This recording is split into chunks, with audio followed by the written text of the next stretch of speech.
If they hear an echo, if I need to put on the headphones. All right, sounds good. Well, we are live. So welcome to everyone. Welcome to Legalbytes. My name is Alita. I am a lawyer. I'm licensed in California and Washington, D.C. And sorry, I just got an echo. Pausing that. So if you're new here, that's we on this channel, we explain the law one bite at a time so that you can make sense of the headlines and come to your own reasonable conclusions. How about that? I love it. The chat will never. We were not late, people. I believe we were on time. I put we were just on time. Alita, thank you very much. First of all, how do you spell your name? Because I was trying to spell it, then I just gave up and went to Legalbytes. I know it's spelled exactly how you would not expect it. It's Alyte. So, and okay. the reason why is because it's Lithuanian. So that's my ethnic background. So, yeah, that's about it. So I was going with Gaelic. I thought maybe it was of Irish descent. Okay. No, it's I'm very Lithuanian, born in California, but I grew up in the Lithuanian American community, going to Lithuanian Saturday school. It's why I couldn't do sports growing up. Kind of like, it's like the story, like, if you ever saw My Big Fat Greek Wedding, how she couldn't do Girl Scouts because she had to go to Greek school every single Saturday. That was my experience, but I couldn't do soccer or, Little League baseball or anything like that. So are your parents are Lithuanian or grandparents? Well, so all of the above. My parents were both born in the United States, but my mom was the first one on her side, born in the United States. They were World War II refugees, fled the Soviet Union, fled the encroachment of the Soviet Union. And then my dad's side, they went a couple generations back, but all of them were active members of the Lithuanian American community. So anyway, but to anyone that okay, start. The dog. There you go. The dog was eating something that he's not supposed to be eating. So now, I understand that. Yeah, no, I understand that trouble. Something expensive too. Like it's my golf putter who some kid took it out. That's phenomenal. So I'm going to ask a stupid question. Do you speak? The language of Lithuania is Lithuanian? Yes. Yeah, it is. I do actually. So that actually was my first language. My dominant language is now English, because growing up in the United States, it's one of those that it takes over when you're surrounded by it. And we also have with us Nate the lawyer. Hey Nate, I wasn't sure if you were going to be able to make it. Yeah. We've just finished Joe's stream like 20 minutes ago, so I saw Stephanie just say it. It's going to be. We're getting to a world where it's going to be 24/7 legal streaming on YouTube. Like, if you need a legal fix, there's always someone streaming. Yeah, because I was with you last night, Joe this morning, Eric this morning. Then I was on with Amazing Lucas. So today, this is my 4th stream today. So, it's just been. I had a little bit of a break yesterday, but I really needed that after being on Nick Rekieta's channel for 10 hours. That was back. Like I had a backache after that from all that sitting and. You did 2 days in a row, or was that? I know I saw you one full day. Did you do that 2 days in a row? Friday, I did a full day, 10 hours, and I'm not in the United States right now, so that ended up going until for me like 4 a.m. The day before, I did 3 live streams. I did one on Good Logic's channel, one on here, and then I hopped on Nick Rekieta's channel for a few hours also, just for why not. So this has been, I have never done this much streaming in my life. But it's been, so fascinating, right? We're all just enthralled by what's going on right now. There's so much to cover, in the world. Just between these 2 trials, never mind Alec Baldwin and vaccine mandates and all this other stuff that's going on. Like just these 2 trials alone is like, there's only 24 hours in a day, right? And we still. No, go for it, Nate. I know where you're going with this. No, I was saying we still got Cardi B to come up. We have so many other cases coming up this month. So it's just like, what happened? I think all the courts were like, you know what? Let's just wait till November and hit them all with the bomb. And so we got Cardi B and U.S. soccer coming up this month. So it's just like, let's just hit them with everything all at one time so they can't cover it all. Let's see if they can cover it all. They have absolutely no empathy, no regard for the YouTube lawyers. I mean, you would think they would plan this out for us, right?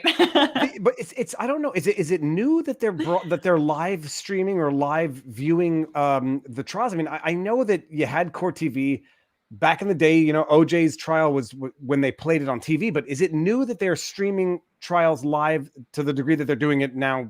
From my observation. From what I've been hearing is that it's one of those COVID kind of things. So since they didn't want everybody to, since the public has a right to see the trial and they wanted to limit access to the courts, live streaming was the second best option. So so this is a benefit of the pandemic. But I'm thinking if we didn't have the pandemic, we wouldn't have this much live streaming. But thank God, you know, I don't want to say thank God for the pandemic, but thank God that they made this change, because now even the Supreme Court is starting to relax some of their restrictions with how fast the recordings come out. Because before you said you have to wait, now they come out like instantly right the same day you can listen to them. Right. I think we can all agree that the courts are one area of the law that desperately needed to catch up in terms of technology, and they're still a little behind in a lot of ways. But they were very, very behind. I mean, some didn't even allow, or there might still be some now that don't allow court filing online, which is just nuts.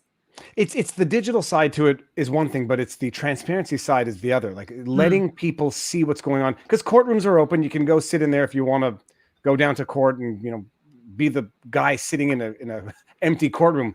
The ability to see it in real time on the internet, it's going to be great for transparency, and it's going to be great for responsibility for the people involved. It's fantastic. Yes. And before we get into the substance, I didn't actually get to say this before, but Viva, thank you so much for being here. This is your first time on my channel. It's amazing. Thank you for inviting me. And just so everybody knows, the dog got a glue stick, and so he chewed a glue stick, and then this was stuck to his tooth, and I finally got it out. Now I'm going to put the dog upstairs before we get started so he stops distracting me. Give me 30 seconds. Sure. In the meantime, there's still a dog over here, so if anybody is feeling like they need a dog, Indy is still, she's sleeping on the chair, so she may get active at some point. We'll see. She might start chewing on something that she shouldn't be also, because she does that a lot, plenty. So there's so much going on here. And we're gonna keep this to Ahmaud Arbery, the Ahmaud Arbery trial and the Kyle Rittenhouse trial, because that on its own is enough to fill 24 hours, really. Yeah, Nate's been covering the Ahmaud Arbery. Joe Neerman's covering the Ahmaud Arbery. I think it's, you know, legally speaking, it might be the less hot. What is the word? Hot topic of the two. Yeah.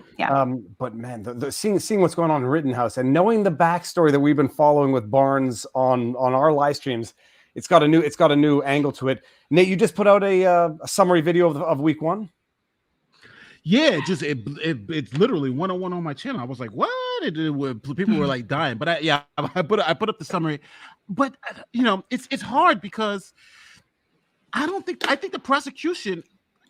If it comes out later that the prosecution tanked this case, I'd be like, oh, it's very clear they did that, you know, because I don't know, the defense. It's one of those things where I would say the defense is not winning this case.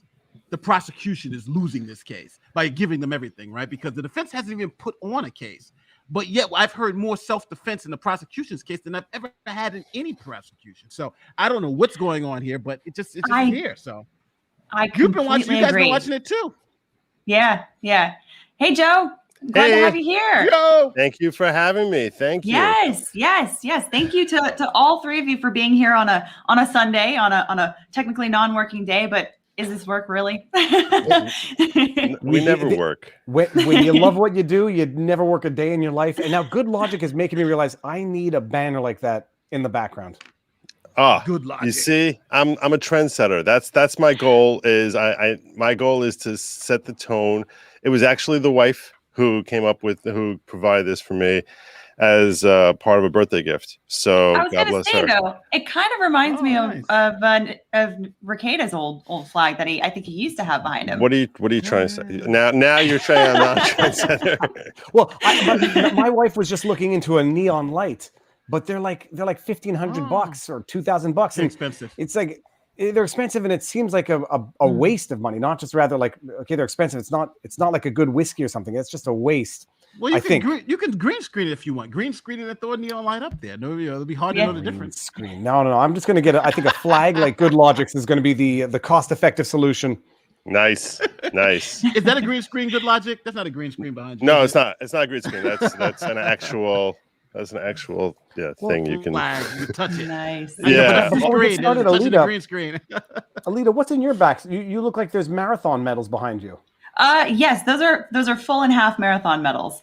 Wow. So I do like to run, and in fact, actually, so I'm going to take this opportunity to plug my subscribership on this channel, because every 5,000 subs that I get, I'm going to add on another 5K onto a run, all the way up until 50K. So that would be definitely the longest that I've ever run.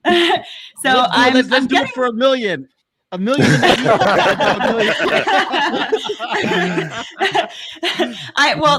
I'll put it this way. I'm committed to 50K at this point. I might do 100K. So we'll see about that. But obviously, like, depending on if I'm healthy and all that kind of stuff. But I have the same approach, but I use shots instead of running. So every 5K, I take 5,000. Alita, I once ran a 50-mile in Bear Mountain in New York State, and we left at 5 a.m. It took me a little over 12 hours. Wow. And it was intense in that you actually go through a series of emotions during the day. Like, when you're running for 12 hours, and I didn't run fast, but it was just a question of actually doing it. But of course. I mean, when you're running those miles, I mean, it's just finishing, right? Like, it's just keeping yourself from stopping. Yeah. I wanted to ask you guys something. When I walked in here, Nate was talking about how Binger was blowing the case for the prosecution in Rittenhouse. And so I had two thoughts on that. The first is, I don't know that he's blowing it rather than that he just doesn't have facts or law on his side. So it's like he has to put somebody up there.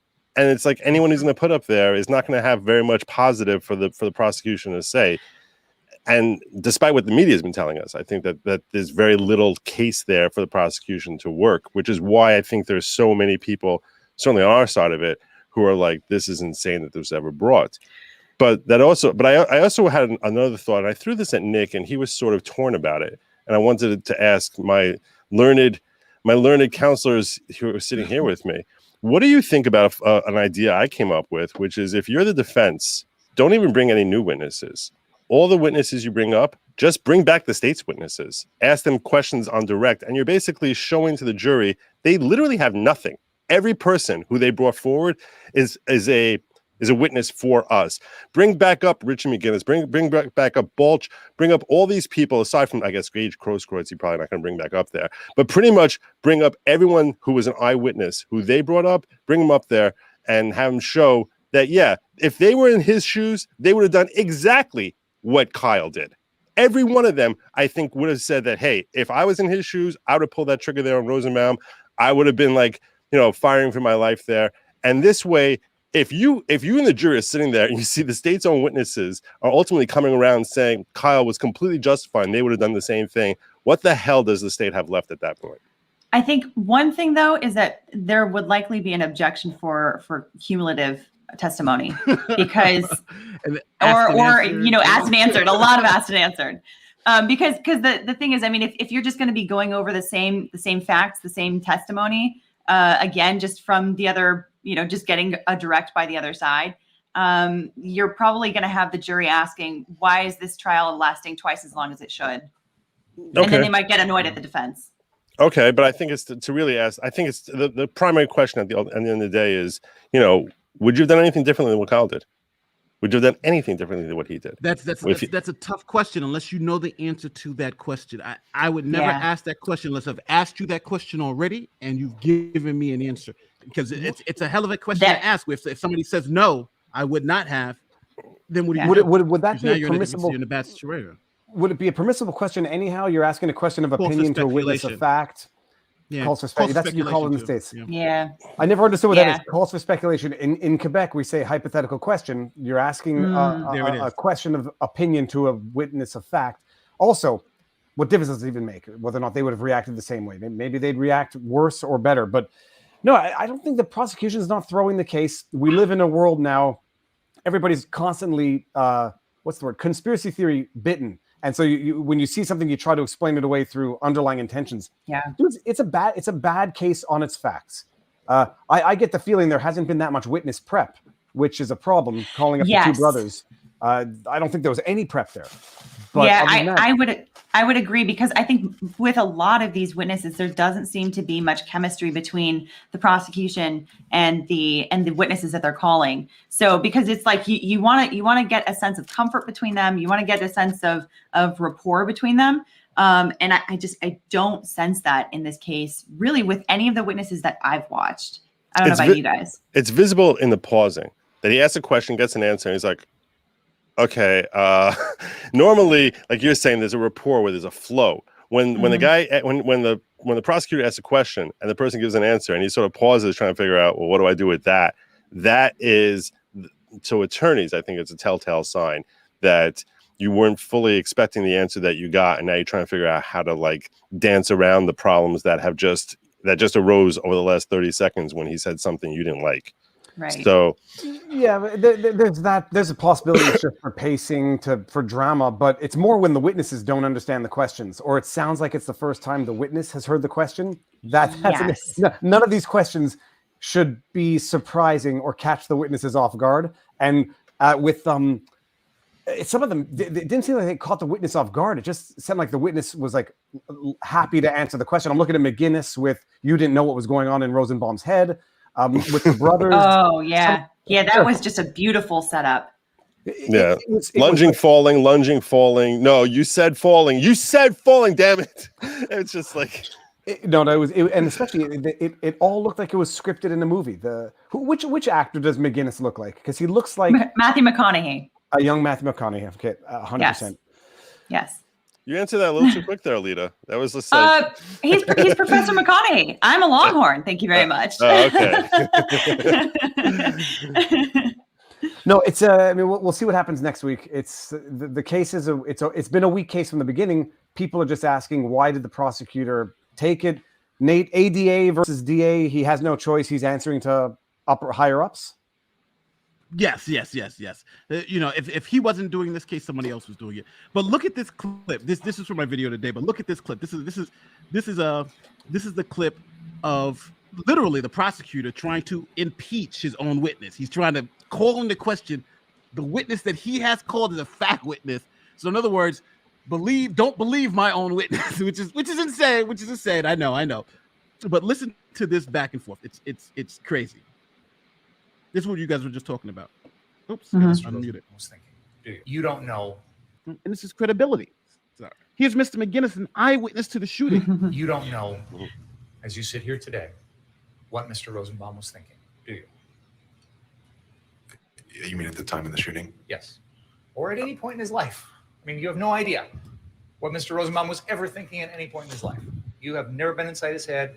You never met him before. You don't know. I've never exchanged words with him. If that's what your question is. So your interpretation of what he was trying to do or what he was intending to do or anything along those lines is complete guesswork, isn't it? Well, he said, fuck you, and then he reached for the weapon. Who made that effect, Nate? Who made that effect? That's me. Okay, that's good. That was a bomb, right? Like, yes. Yes.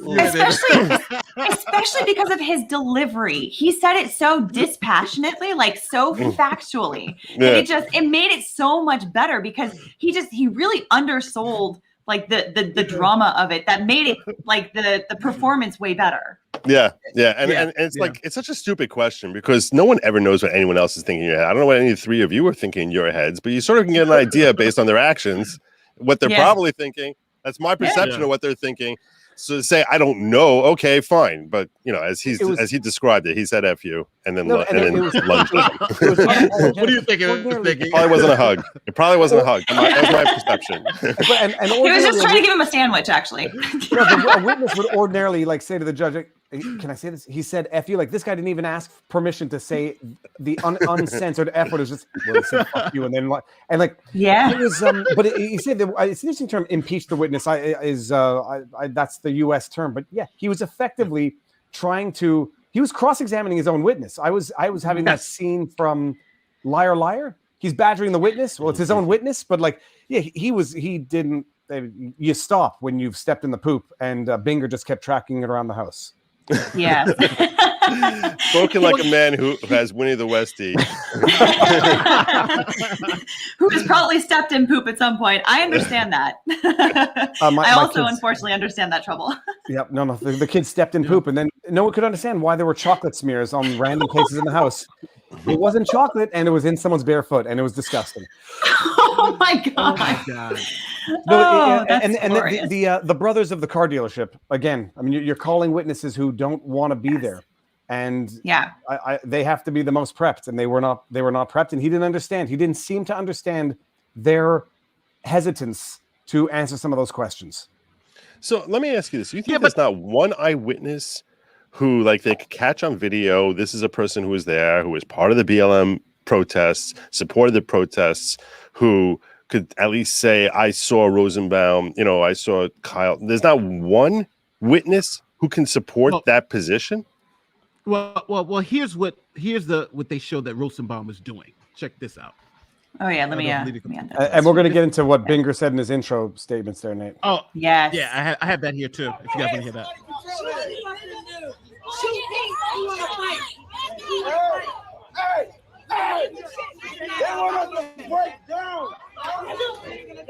And even threatens Kyle's life. When Mr. Rosenbaum threatened you and Kyle, correct? Correct. And he specifically said if he got either of you alone, he would expletive kill you. That's correct. Any doubt about that? No doubt about that at all. Told the FBI that? Yes. So it's like, I don't know why you would call these witnesses to say these are again, these are, I think people don't understand. These are witnesses for the prosecution. This is not, these are not defense witnesses. That's what makes this so bad. Right. Where we going? Yeah, and you know, he was that witness that we just saw. He was also in several interviews. I think I saw at least one where he was detailing everything and basically coming to the defense of Kyle.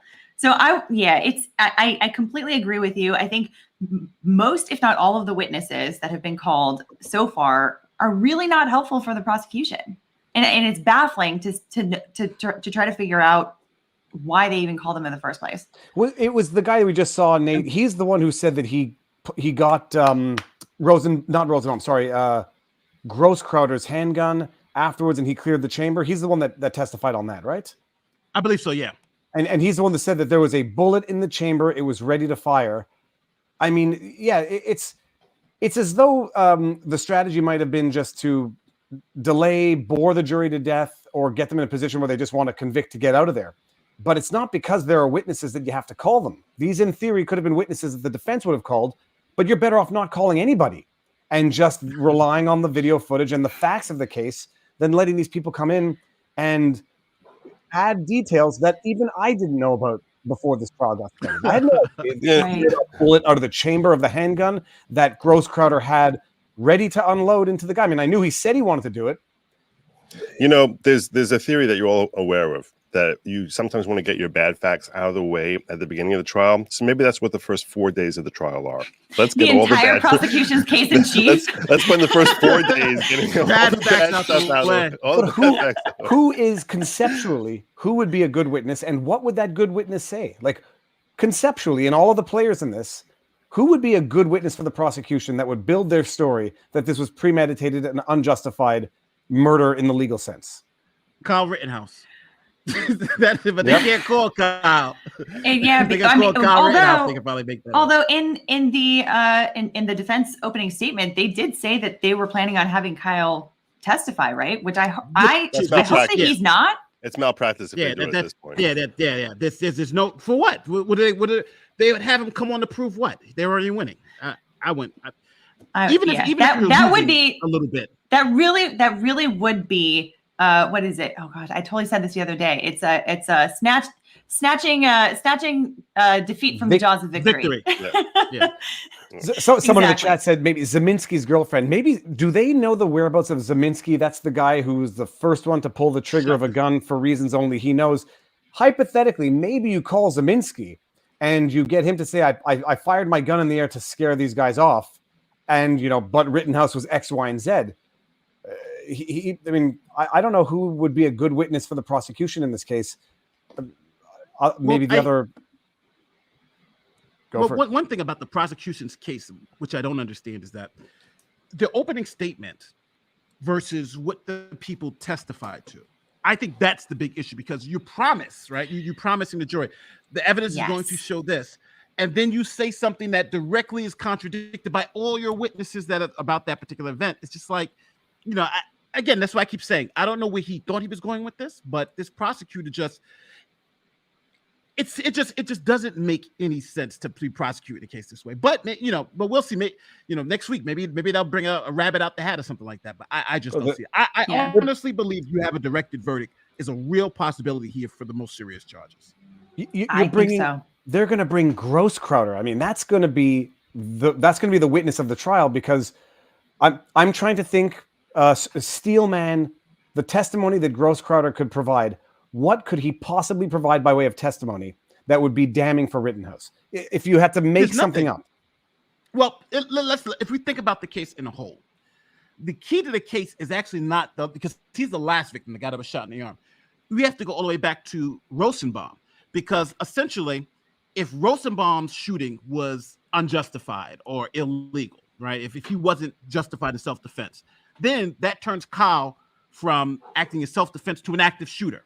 So just imagine you have an active shooter in a building and somebody confronts and kills the active shooter, right? That's what you have with Kyle Rittenhouse. So he wouldn't have been justified for any of these killings. But if you can say the first murder or the first act of violence against Rosenbaum, if it was justified, then these other ones also become justified because he's defending himself with self-defense. So that's kind of where I think they're going with this. And I really don't understand with somebody confronting Kyle with a gun because I think the prosecution is going to make the argument that whatever the last guy's name is, he was acting to stop what he believed incorrectly was an active shooter. And he was acting in self-defense or defense of others. But then the defense has to say, well, Kyle was not an active shooter. He was justified in all those shootings and therefore still retained the right to defend himself against serious. And this guy posed a serious threat by having a gun, and he responded to that threat. So he's justified. So I think that's the context you're going to get next week. It's far worse than that for the Grosskreutz testimony because he was live streaming after the Rosenbaum shooting. He's live streaming on his own thing, and there's video of him running alongside Kyle before Kyle's knocked to the ground and saying, "Where are you going?" And Kyle's running and looks over his shoulder and says, "I'm going to the police." So it's not as if he thinks that Kyle's an active shooter. He literally heard from the horse's mouth that he's on his way to the police before he ended up doing that whole, it's an act of war. It's a what's it called? It's a criminal act of war to fake surrender and then pull a gun on someone. And that's what he did to the guy who told him less than 60 seconds earlier that he's trying to run to the police. Well, it's a fair. First of all, I mean, it's a fair point that Nate brings up is that if that's what they want to show that Grosskrauter thought he was stopping an active shooter. Interesting. The fact that Kyle says I'm going to the police doesn't necessarily make him no longer an active shooter if that's what Grosskrauter actually believed. But fair point in all of this also, and I don't know this offhand, what was Grosskrauter's involvement from the initial Rosenbaum attack? Like Grosskrauter knew what was going on from the beginning and he had been involved. It's not like he just showed up. Does anyone know this offhand?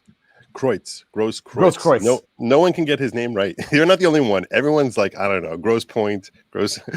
But I don't know what his position. I don't know if anyone knows at this point, aside from maybe the prosecutor, if he bothered to interview him before. But because based on prior witnesses, we don't know if he interviews these guys before he brings them on the stand. But of course, I he's don't- interviewing these guys. Of course, I'm just joking. I'm joking. Yeah, But like, what the hell's going on? I'm saying it just looks like he never met them before and has no idea what they're going to say. But I don't think anyone is aware of where Grosskreutz was at the time Rosenbaum was killed. So it is an interesting question. No. He was around them by the dumpster fire, though. Grosskreutz and Huber were with Rosenbaum a half hour earlier. But that doesn't mean that he saw the shooting, though. It doesn't mean he knew what happened by the shooting. No, so, and then what were the statements that he made was it via a friend on Facebook, or was it on his own Facebook post that he would have unloaded into Rittenhouse? I mean, I don't know who made those posts, so it might not be admissible because it was his friend saying he had said it to him. But yeah, I mean, Grosskreutz is going to have some explaining to do, and he's not going to have. We need to deal with the fact that he might have been a convicted felon and unlawfully in possession of a firearm at a riot, which might be an issue already from the get-go. But right. I mean, we'll find out on Monday, right? Because he's the last witness, supposedly. Oh, Monday's But that tomorrow. doesn't have anything. But It is tomorrow. Oh my gosh. Yeah, that's true. Ooh. Even if that's true, though, even if he was a convicted felon with a weapon, that does not deter that his right to self-defense. If somebody is an active threat, an imminent threat to his life, and he has That's a gun, true. yeah. So it's kind of ironic, though, that the charge that seems most likely to stick to Kyle is that he's an underage guy carrying a weapon, and Grosskreutz is a felon carrying a weapon. So, it's like they're hitting him with that charge in theory for saving his life from a guy who had no right under the law to carry a gun either. So, okay, can I say one thing too to the chat? We got 1,000 people watching and only 200 likes. Like, come on, really, guys? Really? Hold on. It takes nothing to hit the goddamn button. I'm just amazed that there are over 1,000 people watching. That has never happened to me before. This is amazing. Go. Let me get while we've got a break in the conversation. Let me get some of these super chats because I know that a lot of people have been. And thank you so much, by the way. So, Angry Banling, thank you so much for your super chat. This one is for Viva. Sorry, Viva, I'm not going to give you this one. Yeah, angry battling likes doing this. This way, I don't even know what country you're in, but I have to leave Canada to collect, and that gets you arrested in Canada. So not applicable. Thank you so much for your super chat. How do you say "please object" Richards in Lithuanian? Let's see the term. Actually, I don't know the term "object." Oh, you know what? You might actually, because that's a very. I mean, that's like a technical legal term, and I haven't practiced law in Lithuania. I'm going to. S'il vous plaît, objectez, Monsieur Richards. Ça fait assez longtemps. I'm gonna look that one up, and then I will get back to you because that's a good question. Thank you. Is it pronounced Richard in French? Richard? Oh, it would definitely be Richard. Yeah. With a hard R, a hard R. Nerdist Arnorodad, thank you so much for your super chat. Ghostbuster PSA: don't cross the streams. Yes, that is. That was when you were talking about being on multiple streams. Yeah, you were talking about. Yeah. And I of course, immediately thought pee. I just thought someone was talking about peeing right here. Well, I think it's a double entendre, isn't it? But I didn't even have the double. I just went straight to visualizing actually peeing. But I'll be back in 2 minutes. Okay. The John Beck, thank you so much for your super chat. Future team name LNN Lawyer News Network. I would not mind that, honestly. I think that would be kind of cool. A lot. Yeah, I like that a lot. We could all create one super channel, right? 24/7 lawyer streaming. we've got people on different time zones now, right? So this is genius. We can cover it. This is genius. I don't know how we haven't come up with this yet. That is great. Lawyer News Network. Fantastic. Angry Banling, thank you for another super chat. Viva no, bring back Winston. # Winston cameos matter. Oh, the dog is. I need to clean up. If you see what's going on in the backdrop here, the kids have made a disaster of my office. It looks like chocolate back there. It's Halloween stuff, and it's a big mess. You missed the joke there, Viva. It went over your head. Think it through again. The Dragon's Treasure, thank you so much for your super chat. Thoughts on Floyd Cousins saying there's people taking pics of the jury in case they say not guilty, mistrial time. So I saw somebody tagged me in a tweet on Twitter. I think a bunch of us on Twitter with some video. I didn't actually have a chance to watch the video, but if that's the case, if people are actually trying to do that, that is getting into the territory of jury tampering, and that can yes. Yeah, and that can result in a mistrial, which would not mean that this is what in the Rittenhouse trial that people are saying this. That would not mean that he would be acquitted. That would mean that they would have to retry the case. So either the prosecution would retry it, or they would just decide not to pursue it, which would probably be the smarter choice based on everything that's happened so far. I agree with you. It definitely smells of jury tampering. And at the same time, is there any chance in hell that would ever be prosecuted by anyone? When you consider that we have, you've got Maxine Waters at the Chauvin trial standing up there saying you damn well better convict, and that wasn't considered jury tampering. You think that, and no one prosecuted on that, no one thought of even saying it was wrong. You think that this guy taking pictures of the jury is gonna be something that any prosecutor is gonna I mean, look, if the prosecution was fair, they wouldn't be prosecuting this in the first place, as we see from the lack of evidence. Right. So there's no chance on earth that that jury tampering of that nature would in any way be prosecuted by the state. I mean, any of you disagree with me on that? I mean, well, the one distinguishing factor is that you have to ask whether or not any of the members of the jury actually saw that statement. So yes, absolutely. If they had seen her make that statement, if she made that statement directly, she addressed the jury and said that, then yes, absolutely, that would be a very clear case of witness tampering. But the question is whether, I mean, they were all told to stay away from the news, to stay away from talking about the case with anyone, and so the court is always going to assume that the jury is actually following those rules unless there is some evidence that somebody isn't. Yeah. It's a 17-second clip. I don't know who the individual is in the clip on Twitter that we were tagged in, guys.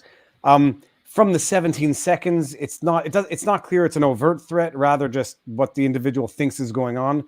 But look, I wouldn't hang a hat on expecting a mistrial for that particular soundbite, contextually speaking. I was just listening to it, but okay. And the other thing is, someone doesn't need to say it in order for people to know that this is on people's minds in any event.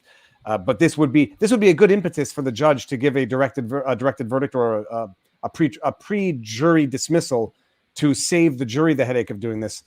But did anybody see Alyssa Milano's tweet? No. I don't know why I'm following Alyssa Milano.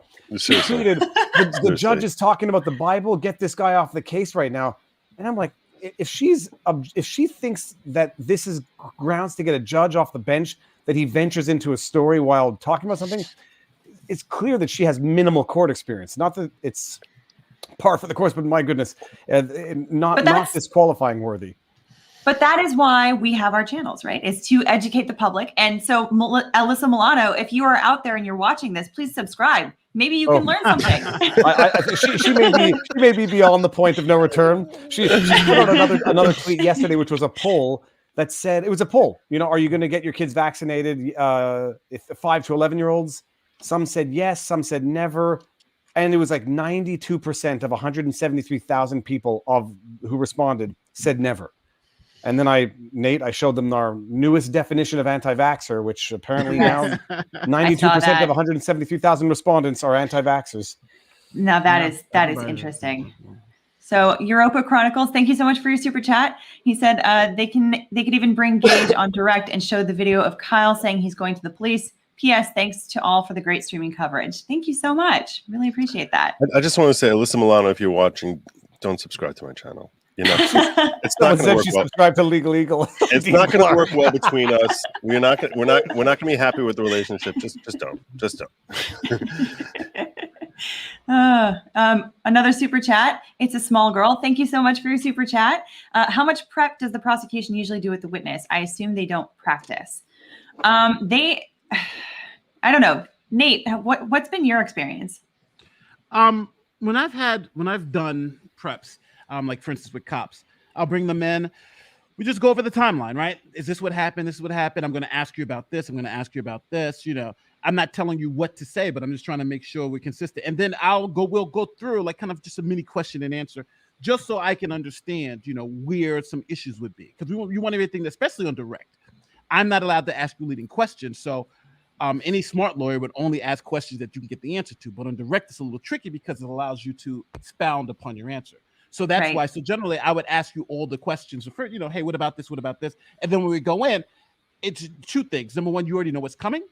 And two, you're more comfortable because it's already testifying at a trial is already a performance. And a lot of people just, if you're just stand up in your supermarket and say something loud, people always get a little antsy with public speaking. So trial is like that. But if you already know what the questions are and you already have a rapport with me, I'm going to be there. I'm going to be talking to you. Then it makes it a lot easier to make that witness, to get that witness comfortable. That's one thing I will say about like McGinnis. McGinnis is a reporter. He's used to public speaking. So that's why he just looks so cool, calm, and collected up there, because he was just so used to it versus the car dealership person. If you notice, the person was on edge. The person was very evasive because that person's not used to that type of environment. So I think he may have actually been hiding a few things too. I was gonna say, I think the car dealership guys hiding a few things. They might have had a little something to hide. He's a car dealership guy. That by definition, if he's not doing his job right, if he doesn't have something to hide. but think about the liability this guy has, though, because if he says I had those militia people there to protect me, and Kyle was one of those guys, and he shot these 3 people, well, then you have a lot of liability for his insurance and even for his business, because it's like, all right, the people who you hired to protect your business shot people and injured people. That is, that's what I think he's trying to avoid, right? He's trying to avoid that I did this. So I mean, he's really kind of damned if you do, damned if you don't, right? Because then on the other side, he's got insurance that he's got to worry about. Yeah. So it would be vicarious liability would be the concept in U.S. law, like your employees or mandatees doing something. And Nate, I don't know if it's the same in criminal versus civil, but we say in civil. It's a day of prep for every day of trial, at the very least, if you just want to go in prep. And you sit with your witnesses and you go over their testimony in detail. You can never tell a witness how to answer. You can never correct their answer. Right. Yes. But you can prep them and say, this is what I'm going to ask you. This is going to be the sequence. And expect this in cross-examination. They're going to grill you. They're going to ask you this and this and that. And you prep them so that they don't go in naked. They don't go in not knowing your questions. And they don't go in not knowing what are likely going to be cross questions. It did not look like these witnesses had been prepped at all with Binger. And even if they were, it looked like they might have been asked questions. Binger thought on the moment, I'll ask this question, even if we haven't prepped on it. And it's easy to play Monday morning quarterback. True. There is when it comes to trial prep, though, there are some attorneys. I wouldn't say any names, certainly not accusing any of you, but people who there is a sort of amount of advising. I don't want to say coaching, but advising as far as like this argument I don't know what the facts are. Before you tell me what the facts are, this works better. This works. This is better facts for you than those facts. I've seen in movies that this comes up. Not that, God forbid, I would ever do such a thing, but it is sort of they're giving them advice on the law. You can never suborn perjury, but you can never knowingly put someone on the stand who's going to be saying something that is inaccurate, factually inaccurate. But it's harder to foresee something like that in this scenario where there's so much on video. As for this, you can't, everyone has to. You're trapped by all the visual evidence as far as what your position is. But when it comes to when you're dealing with your typical scenario, there, I think a lot of attorneys end up engaging in legal advice that some would call coaching. You're not supposed to go that far into coaching. You're not supposed to. You're legally not. Right. Right. No, and here's a life coaching is telling them what to say. Right. or saying like, phrase it this way. It'll be better if you say a life pro tip for any aspiring lawyers. It's not because they're your witness that they might always be on your side. And if they get into trouble under oath, they might say, that's what you told me to say, and then throw you under a bus faster than so never do it, period. And make it clear. That's my own neurotic advice. Yes. Hey, listen, I gotta share this with you from locals. Alex, who is the super what is Eric called the meme guy? Master. He's the meme master. Let's Here see it is. What the heck? What? Oh, I playing the little guy behind. Really? Oh my God! Legalbytes presents lethal weapons. I love it. That's so great. Oh my God! Oh my gosh! Yeah, I'm I'm hiding behind there. Like, what was that? What was that guy's name? What's that actor's Joe name? Pesci, the actual actor. Joe Pesci. Was it Joe Pesci? Yeah, for so sure. Yeah, Joe Pesci was the third one. Hey, great. Drive man. through. That's beautiful. Oh, But man. I look kind of good with a Apparently, what's the deal, Talix? Huh? Was I joking? Funny how? Do I look like a clown? Huh? How am I funny? Actually, you know what? Before I ever watched that movie, for some reason I knew that quote, so I would quote it to my husband all the time. So anytime he was like, you know, I don't know, something was funny, and he would say that I was being funny, and I would just respond like, "How am I funny? How am I funny? Am I a clown to you?" For whatever reason, it like cracked him up. Anyway, let's move on. I wish Chuck you look Norris like Danny Beard. Glover, brother. Okay, here we go. Chuck Norris Beard, thank you so much for your super chat. You guys crushed it this week. Keep up the good work. Thank you. Honestly, it's actually been a lot of fun to cover this because it's just been, I like being in a position where I can share a lot of the knowledge that I have from my experiences. And I know you guys do too. So it's I don't know. I'm really enjoying being able to share this, and I'm really appreciative that people want to hear it. You know. Mm-hmm. So here's the dilemma that I've been having, like the midlife YouTube lawyer crisis, is that there's the old expression: you have your entire life to write your first song, and so I no longer am acquiring new experience in the practice of law. So what happens when my 13 years of experience, when I've exhausted it for all its anecdotal value? Am I going to become stupid, or am I going to become unexperienced in the new world? And how does one continue to acquire meaningful knowledge and experience without actively being in the practice? I think looking at these cases, the CLE. That's very educational, CLE. Very, very educational. I learned everything from that. Actually, we really could start doing CLEs, because obviously we're in the practice of explaining to people legal standards and what the status of the law is. So, if anyone that's watching right now, if you're not a lawyer, if you've never seen, CLE stands for continuing legal education, and every lawyer has to keep up with a certain number of credits every 3 or 4 years, or however long, depending on your state. Yeah. And so it's kind of one of those things that typically just kind of sneaks up on you, and all of a sudden you're like, oh no, for the state bar, I have to affirm that I've done all 25 credits or whatever. And so then you have to go and binge a bunch of them over the weekend, and you're trying to stay awake and you're trying to pay attention. But yeah, they're typically very, very boring, unfortunately. I have only done one that was useful, and that was when I got my accreditation for a mediator. It was a 5-day course. It was. Other than that, everybody knows. You play the video, you fall asleep, you go to the conference, you eat some of their good ham and cheese sandwiches. Some people do them out of necessity, and some of them are not always necessarily value added to one's practice. But this, anybody out there, you're going to get a law degree in 2 years, a YouTube law degree. Absolutely. Gizmo the Fisherman, thank you for your super chat. Zed, freaking Canadians. When did I say Zed? I'm not sure. That must have been early on, because I'm still trying to catch up on these super chats. We've had a very active chat, which I'm very grateful for.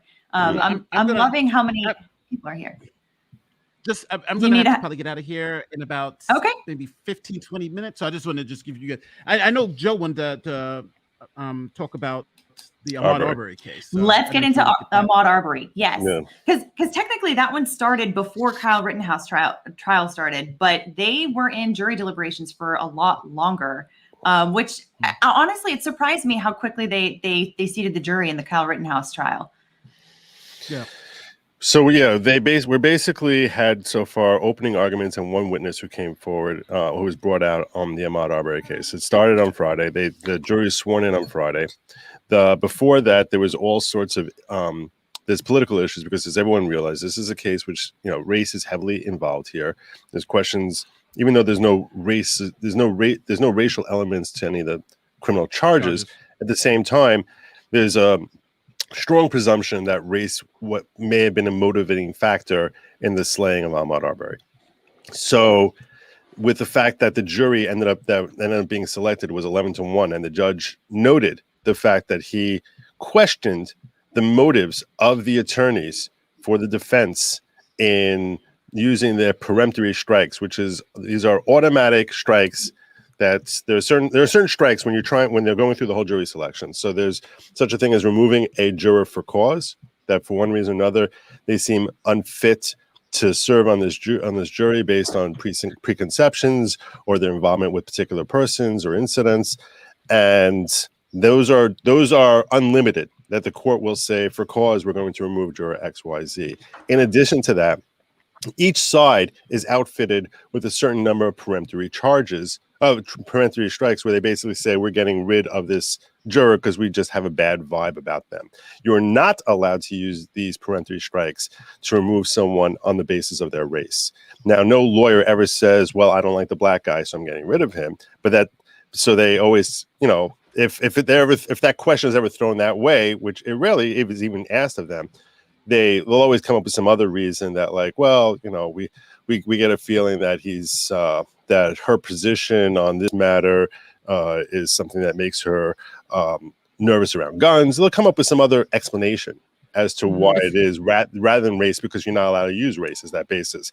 And the judge sort of questioned whether or not they were being factual or completely truthful in their bases for using those peremptory strikes to get rid of 11 out of the 12. They narrowed down to 48 jurors, 12 of whom were black, and 11 of them were knocked out by peremptory strikes by the defense. This is so I haven't been following it, but I thought you only had 5 or 6 peremptory strikes. There are 3. Well, go ahead, like they did it in the Rittenhouse trial. They'll say, okay, there's a panel of 34. We're going to whittle it down to 20. So each side gets 7 strikes. So that's what they did in Kyle Rittenhouse. So each side gets 7 strikes, and then those 7 strikes lend you down to until you get to the last 20. Then that's it. So if one side, you have to know who you want. Well, not know, but you have to be able to use those strikes really strategically to get people off who you don't believe are going to favor your side.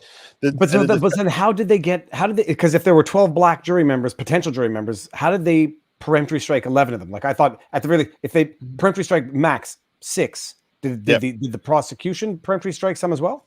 No, 3 defendants. Each have their own separate counsel. Each have their own peremptory strikes, so they're able to work in tandem to basically make sure that only one of the black jurors got through to the. That's suspicious. But I want to keep it 100% real. If I was offending them, I'd be kicking off black jurors too, because it's just that's just it. For a fact that they're not going. You say, I know for a fact, even though it's more political leanings. But if you tell me you're a Democrat black juror and I'm defending McMichaels, I want you gone, right? I want you gone, because it's more likely you're going to be, regardless of color, happen to be white, middle class, then I think, and even regardless of color. But I've seen it happen, like even here in New York. In New York, it's happened. Like, I've been in court when it's happened here. What's the exact opposite? Where you get all the white people off the jury because black people are more questionable to police. So it's a nature of the beast, but I do understand this judge's position that I know what you're doing, but you didn't cross the line in the sense of we can prove that you did this based on this reason. Yeah, because it is hard to prove. Nate and I strongly disagree about how opening arguments went on day one. I saw a video from him. I saw a video from him where he was basically saying it was a disastrous day for the defendants, and I didn't think so at all. So I'd like to have that discussion with him before he votes. Yeah, let's do it. If you want to break down your bases that you put out in your video that came out, I think put out yesterday. And by the way, kudos to you, Nate, that with all this live streaming going on, you're still churning out videos like nothing, like you're bored and you have nothing to do. So who chose to go first in the opening statements the people got to go first. The prosecution got to go first. The prosecution speaks first and speaks last. And the interesting thing, there was one interesting strategic thing that happened by the defense, because there are 3 defendants, each have their own separate counsel. And a very interesting thing that happened on Friday is that you had the state go, and then you had counsel for Travis McMichael speak, and I thought he did phenomenally well. Then you had the counsel for Gregory McMichael, the father. He only went for 23 minutes. He was pretty short. Yeah. And then the third attorney the one for William Roddy Bryan. He said, I'd like to defer my opening statement until after the state closes their case in chief, and then I want to present my opening statement. And the judge is like, what? I've been doing this for 10 years. This has never happened before. He actually went to go look it up. If you look at the end of the thing there, so he actually went to go look it up, came back 10 minutes later. He said, it's true what you cited from the ABA guidelines, that such a thing is okay and that it's never been considered something that's reversible error. So I'm going to allow you to do that. And it's an interesting thing because I think from his perspective, he's like, the jury just heard two opening arguments, which are pretty much along the lines of what I want to say. Let me throw this at them after the state has closed, and I can sort of dissect what the state has done so far and try and use that as a basis to defend this. And I thought it was really brilliant strategy. That can also be a good way. That can also be a good way to, strategy-wise, for the defense to sort of reinforce their story, because the opening statement and the closing argument, those are really the only times that the attorneys can address the jury directly and talk to them and really give them, free from the restrictions of telling a story through a witness. They're able to just give them the full arc, the full narrative, the framework that they want the jury to be looking at their case through. So that could be a nice way to sort of refresh the jury of the defense's narrative, even if it's technically a different attorney. I don't know, but I don't. I've seen it happen before. Interesting. In court, though. It may be rare in Georgia for whatever reason, because when he said it, I was like, okay, well, they're deferring, because usually you can defer after the prosecution closes, you make your motion for direct verdict, denied, and then the defense starts its case in chief, which is the opening statement. So I don't know, maybe it's Georgia that's something something weird, but it happens. The judge in Rittenhouse specifically said that in the opening statements, where he said that the defense can defer if they so choose. I'm thinking, if I'm thinking strategically, I don't know how well the three defendants are getting along with each other. I think the exposure for the McMichaels is far greater than the other guy. I forget his name. He might defer and then see how bad it goes for the McMichaels, and then throw them under the bus in his opening statements to say these guys did all of it and I was just there with a camera. So the evidence will show. So should we get more information, the better, before you make your opening statement. So for the third defendant, who by all accounts has less culpability than the McMichaels, wait and see how bad it goes, and then throw them under the bus.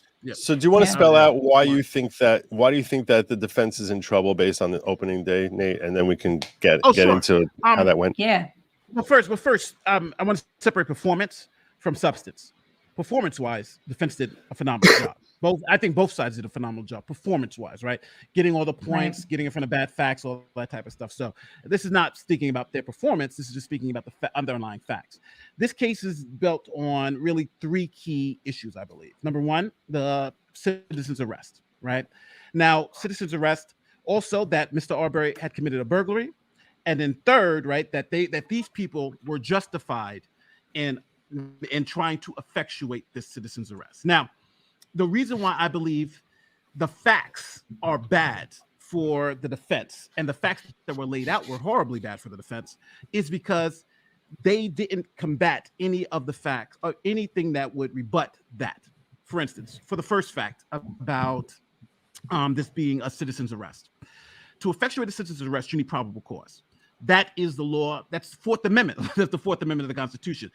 If the state gives you any type of authorization to arrest somebody, it's known as a seizure, and the Fourth Amendment says you need probable cause. So even under the citizen's arrest statute, you still need probable cause to make that arrest. These people have essentially said that they had no probable cause to make this arrest. And the reason why this is happening, because both the prosecution and the defense said that neither one of the McMichaels knew what Arbery had done in that moment. They only saw him running down the street and someone pointing at him. Now, that is not enough in any state to arrest someone, right? And when asked about, what were you chasing him for? They said, well, he was running down the street. Running down the street is not a crime, and it's not enough to get probable cause to detain, to stop, to point a gun at someone, and to arrest them. And the defense conceded that point. Second, I think the defense also conceded the point that this wasn't a burglary. The reason why is because in the opening statements, it was mentioned that the McMichaels knew that Ahmaud Arbery had been in this house on the 4 other previous occasions at night. the owner of the house had told law enforcement and the McMichaels that, number one, the black guy, Arbery, had never taken anything before. And the owner of the house had believed that it was actually a white couple who had stolen some property from him in the house. So with that fact, McMichaels then made the argument that, okay, well, then we at least have criminal trespass. Criminal trespass is not burglary. That's a misdemeanor. Right.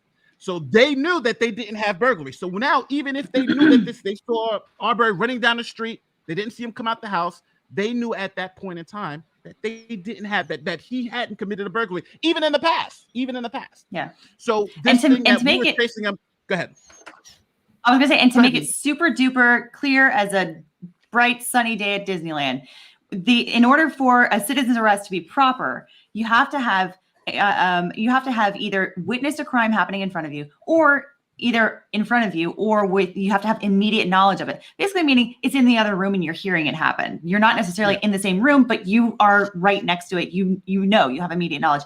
Or you have to have knowledge that a felony has occurred, that person has committed a felony. So the whole idea about the burglary, the only way that these guys can have a proper citizen's arrest, because they weren't there during any scene of any crime, and because they didn't have any immediate knowledge of any crime, the only way that they can have a proper citizen's arrest is if they had knowledge that Ahmaud Arbery committed some sort of a felony. So burglary would be a felony if he was committing a burglary, but there's no evidence of a burglary. Criminal trespass is different. That is a misdemeanor. That doesn't, criminal trespass, yes. I think everyone can agree to that. There's video evidence that he was on somebody else's property and he wasn't supposed to be there. He didn't have any consent by the owner to be there. So yes, we can all agree that criminal trespass is there. However, that is a misdemeanor and it's not a felony. It has to be a felony in order for it to qualify as one of the crimes for which somebody can perform a citizen's arrest when they weren't immediately in the vicinity.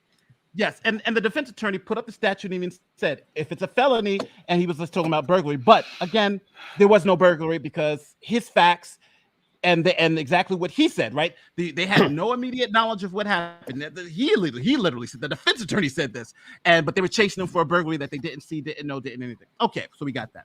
So now, yes, just in common parlance. So my third point. You let me know when I'm good to go. Joe, you better be taking notes, because Nate and Alita are making compelling arguments where I think I understand. I am going to blow everything you're saying up. It's just going to blow it all up. Go ahead. I'll stop here, and then we'll get to the third one. All right. Okay. Fiery but mostly peaceful Joe. Go. All right. So first and foremost, as far as their style, I would agree with you that the defense counsel was masterful in the way that he handled his opening statement. I was not at all impressed with the state. Forgetting about the technical difficulties that she had, which was kind of inexcusable, that when she's looking to show certain exhibits that she's not able to get them to play right. That I'll put that aside completely. I felt she invested a half hour explaining background that was irrelevant, talking about Larry English, which no one to this day knows who the hell Larry English is. He happens to be the owner of the prem. Yeah, I understand that. But she's talking about the security system he set up there. For the purposes of the state, if I was in her shoes, I would have fixated on the last 5 minutes of Ahmaud Arbery's life. And I would have basically described the entire scene a lot along the ways that she did, but as a Jason Bourne movie. That's what she tried describing it, that he's basically running from these two cars and guys with guns who are hunting him as he's going back and forth, and she's describing cars going in reverse and running him off the road and hitting him with this car and hitting him with that car, and it basically describing him like he's Jason Bourne, but he doesn't live to the end of the movie. And that's how I would have described how the last 5 minutes of his life, he's panting, desperately trying to find a way to live with these people who seem like they think they're in the purge trying to kill him. So that's how I would have portrayed it. And she really did not portray it that way. And it took her a half hour, 45 minutes to even get to that part of the story. She went for an hour and a half when she was supposed to go for only an hour. And it was only the last half hour that she got to the part that was relatively pertinent. So I didn't think she did I thought she did an okay job in describing that final scene, but I don't think that she did a great job in setting it up and laying it out for the jury in something that they could really sink their teeth into and feel sympathy and put themselves into Ahmaud Arbery's shoes, which as the state, that's what she wanted them to do. With respect to what the defense did and why I think they did well is The only knowledge you, I, or anybody outside of Georgia have of Travis McMichael is we have a picture of him as being a bloodthirsty murderer who hates black people and wants to see them dead, and succeeded in ending Ahmaud Arbery's life. And Bob Rubin, who got up and gave the opening statement for Travis, the son, who ended up being the shooter in this case, he humanized him. He started off by humanizing him, explaining his training in the Coast Guard, basically almost setting him up as if he was prepared for this moment his entire life. He has tons of training, how to handle a gun, how to make an arrest, how to proceed in this type of environment. Then he went out and did a phenomenal job of describing how this is not something that just happened that day. For weeks and months, they had this guy who they all recognized as being the same person over and over again, coming into that house and doing something that seemed nefarious and felonious. Well, hold on a second. That's not true. That's not what Bob Rubin claimed. Bob Rubin claimed that Greg McMichael was under the impression that he had stolen, and then he laid out that Travis McMichael had actually had a face-to-face with Ahmaud Arbery, and that Ahmaud Arbery reached into his waistband as if he had a gun. So they think that this is a guy who's trying to steal. He's going into a place that's pitch black. There's no light in there. He's going in there basically for reasons no one can possibly imagine that is anything other than burglary. And that they actually set up a community watch. They're going around. There's like half a dozen people who are, for weeks, every time he comes around, they call the cops, and they say, the guy is gone in seconds.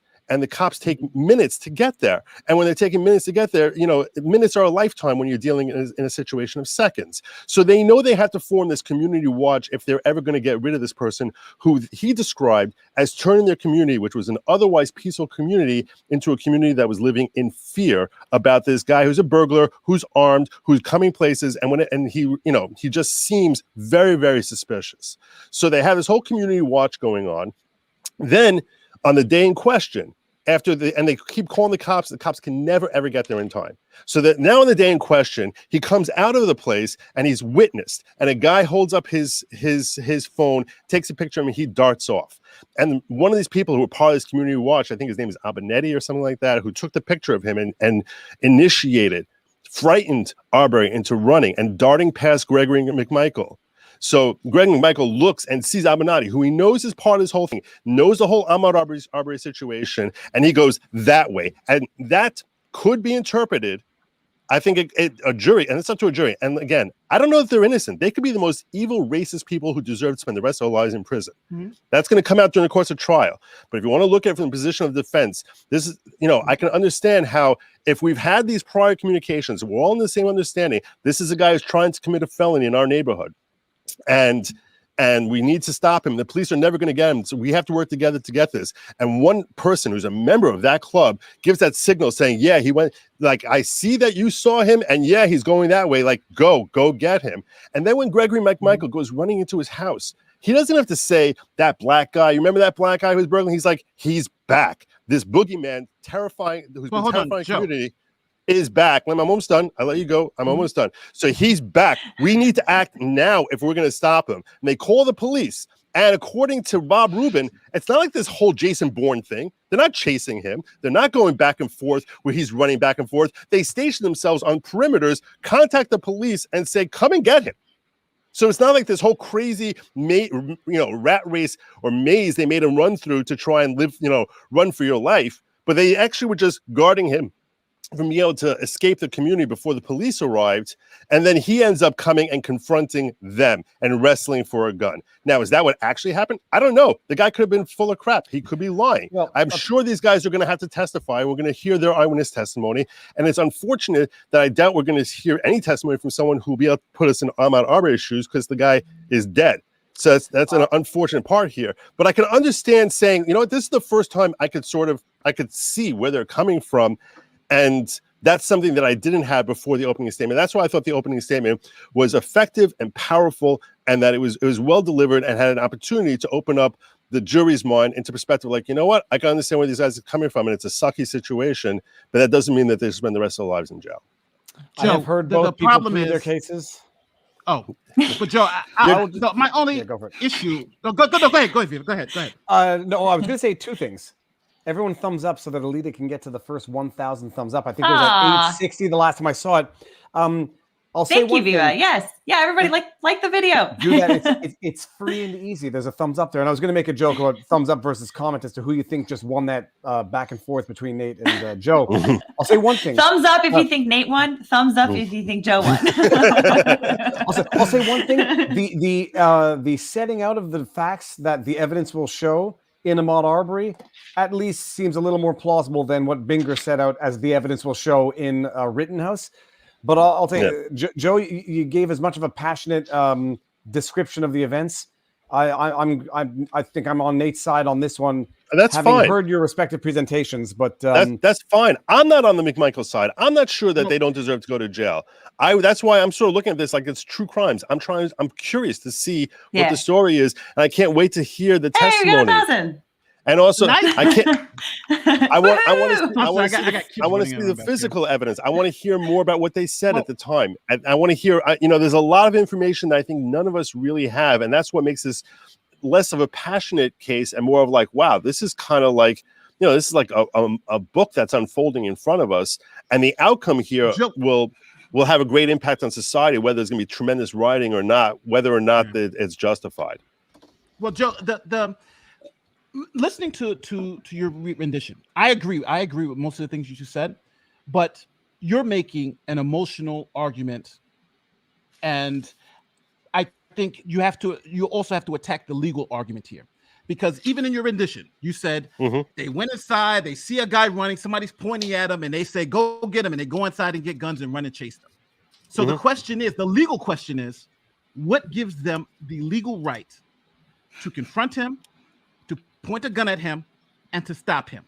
And if the only facts that they have is that he was running down the street and somebody was pointing at him, I'm saying that that does not give them the legal right to stop Ahmaud Arbery. And that's what the prosecution's case was made. Now, I would agree if they saw him running out the house and then chased him. That's a different story. If they would have saw him running down, with a gun, shot and run down the street, that's something different. But you need some legal reason to be able to stop someone with lethal force because they pointed a shotgun at him and say, okay, we're stopping this guy based on, and then when police ask them, why were you chasing him? Why were you chasing him? What's the legal reason? They said, quote, because he was running down the street. That comes down not enough to stop some. That's not enough to chase and stop. Is that what they said? Are you sure that that's what they said? That's what he said. He said they didn't say burglary. Remember, the prosecutor was like, they didn't say burglary. They didn't say this. They said because he was running and the guy pointed. I don't see how you get around that fact. Someone in the chat just said it sounds like semantics, and this is my fundamental problem with citizens' arrests in general, but that will explain my perspective, is that when lawyers and police have a difficult enough time, determining when is lawful detainment, they say that you can detain someone if it's been a felony charge but not a misdemeanor, and then you expect someone to know that criminal trespass is a misdemeanor but not a felony to justify citizens' arrest or lawful detainment. This is the fundamental problem when you have citizens running around acting like the police. My underlying thing in all of this, I know people say he grabbed the gun. From the evidence, it seems he grabbed the gun after being chased with the cars, possibly hit with one of the cars with three guys who were seemingly leaving him no choice. So to say like you force someone into that situation and then say, oh, he grabbed my gun, so I got to do it, I'm not convinced based on the fact. But the idea that they had enough time to follow this guy, take pictures, take videos, send it to the cops, and everyone's life is not ruined in this case. So, and I think morally what they did was terrible, and it was not shocking that it resulted the way it did. And I don't think that they're good people. The focus here is on the legal, which brings us back to Nate's point, as far as were they in the right? Do they have sufficient probable cause?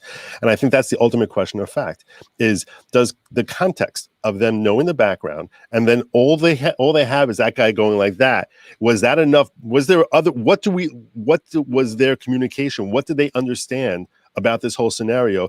Was that enough to tip them off that yes, a crime, a felony has just occurred or not? And I agree with you, Nate, that is a turning point. But I think that's a possibility that they can establish, which I didn't see before the opening argument was made. So, the probable cause I think is destroyed when the prosecutor. I'm not saying it's great. I'm not saying they're going to win. I'm not saying they're going to win. I'm simply saying I think that they were better off after the opening than before the opening. Guys. Oh yeah, no doubt about it. Let's do something embarrassing on her channel right now. Take off your clothes. We have like one of those fart noise contests. But Joe, the one thing I want to make sure I stress is that before I didn't know this fact before, because I was kind of like, this could be a nice little battle, but this one fact kind of changed my whole perspective on it. Okay. After Ahmaud Arbery, number one, whoever called him a jogger, he was not a jogger, right? You don't jog at 12 o'clock at night jogging around someone else's neighborhood. That's just BS. In right? boots. So he's hold on. But the day of the event, the day of the shooting, he wasn't it was daytime. It was daytime, yeah, but I'm talking about previously because people was like he's jogging every day. Like sometimes he's there at 1 o'clock in the morning and stuff like that. So I'm thinking like, all right, even in the winter, in the summer, it doesn't matter. He's there all crazy time. So, but the 4 previous times he was there, the owner of the property saw him on camera, and at one point they were like, this guy's suspicious. Why the hell does he keep coming over here?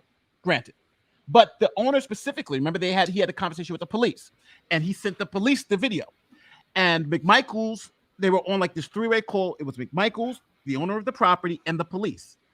And the police told the McMichaels, because the McMichaels said, "Hey, it's the black guy," and the police told the McMichaels, this was in the opening statement, that the owner of the property is here with me right now, and he specifically says that the black guy has been here before and has not stolen anything.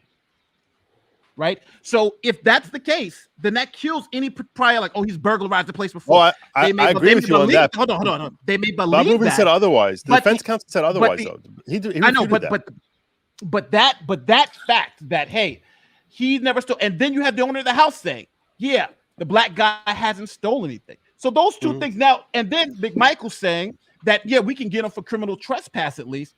Then that's not enough. So that's not enough. Criminal trespass is not enough to justify what they did. So all that is not enough to justify what they did. And then in the but you're just saying what the state said.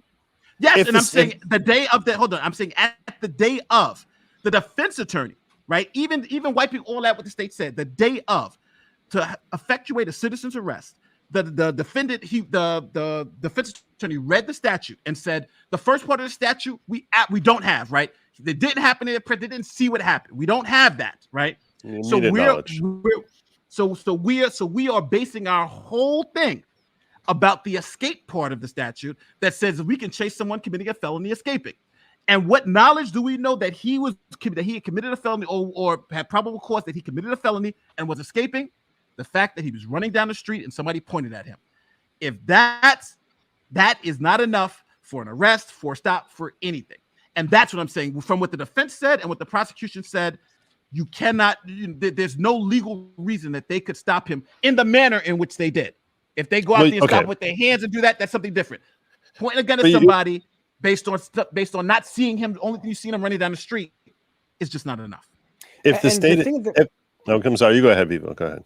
No, I was just going to say, people keep saying he grabbed their gun. I mean, imagine thinking that if you're unlawfully pointing a gun at someone, you're then entitled to shoot them if they try to take the gun that you are unlawfully pointing at them. I mean, you're setting up you're setting up murder one way or the other. So the grabbing the gun is not a trope or not a sentence you can keep repeating in the absence of the context. As a response to that. And I'm going to interject really quickly because I know that when we hit 1,000 likes, a bunch of people wanted me to take a shot. So I'm going to do one shot for 1,000 likes. Okay. So I poured myself some whiskey, and yeah. So I'm gonna go. What kind of whiskey? What kind of whiskey? This is Basil Hayden's Kentucky Straight Bourbon whiskey. It's bourbon. Yes.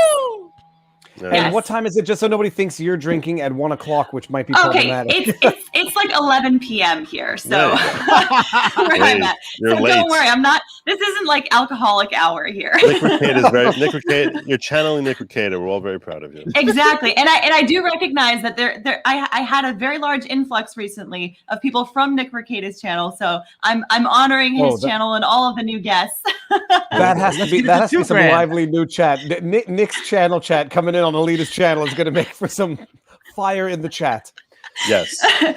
Yes. Yes. I will say I don't acknowledge most of them, but I do see a lot of them. Okay. So you take that. Well, I will So go back. cheers. Well, I go back to blowing up Nate here. Okay. Go ahead. Yeah, you basically said he lost because I believe what the state said about the facts. That's essentially what you said. That's not saying that I he just lost. quoted the That's defense saying attorney at the end. well, no, but I'm saying no. You're saying because you're claiming that like we know he didn't that Greg McMichael knew that he didn't take anything. That's not what the defense said. The defense said just the opposite. They were under the impression that he had stolen. And that's what Greg McMichael's position was, that he had stolen, that he had been committing burglary there. So now you tell me what Avenatti said or what Larry English said about what he thought. I'm telling you that that's not what the defense said in their opening. The defense's opening right. has legitimate legal basis as far as establishing probable cause. So that's why you're saying, well, we know they lost because we know these facts, and you say, but how do we know those facts? Because you're repeating what Linda Dunkowski of the district attorney's office said. But we don't know if those facts are true. I don't know if those facts are true. If the state is right, in that case, yeah, these guys deserve to fry. If the defense is right, then they don't. And that's really, and even if I morally think that they're wrong, I agree with Viva that this whole citizens arrest thing is kind of crazy. We're not living in the Wild West here. At the same time, if legally they're okay under the Georgia statute, in that case, you can't convict them. And I think that if they can establish the facts as laid out in the defense's opening, then they do get to walk. And that's really the burden is going to end up shifting to them, even though normally the burden proof is on the state, because this is a self-defense situation. It's going to end up shifting to them. And do I think they're going to win? I don't know. I doubt it. I mean, they have a chance. I think they have more of a chance because they were selective in their jury. But I think that I'm not saying they're going to win. I'm saying they're better off as a result of the opening day than they were beforehand. That's all I'm saying. Just a point of correction. Mm-hmm. It's not on the defense to prove that they acted in self-defense. It's on the state to prove that they were not privileged in acting in self-defense. Because so you're changing the burden of proof. So it's on the state to say that they weren't justified in acting. I'll take that as you conceding that I was right, that they're going to that this worked out well for them that day. So thank you. Oh no, I admittedly said that I believe the defense did present a good in form and substance. I think they did great. I really do. I think they did great. But it's just a question of the facts. As a legal argument and the facts presented even by the defense, right? They gave up. They didn't see anything. When you give that up. And then you give it up. Well, what were you arresting him for? Well, we thought he did something. That if what is it that you thought he did? Enough? Yeah. Well, they thought he committed burglary. No, they could have thought he committed burglary because they didn't see anything. They didn't happen. They literally didn't see him come out the house. And then wasn't the police report too? Like, didn't it say that they didn't have an answer for them? Also, police reports allegedly. What is the question? A question of fact here, probably one of the more salient ones, is if they had thought that he had committed burglary in the past versus had committed burglary at that moment for which they were citizens arresting him, it could be a very different distinction, because whether or not some individual had been doing it in the past, if they didn't have reason to believe he was doing it then and there, and probably didn't, given the fact that even if he's running in boots, doesn't seem to be carrying. Burglary doesn't have to be theft, actually, but. That's a great point. That is a great point, Viva.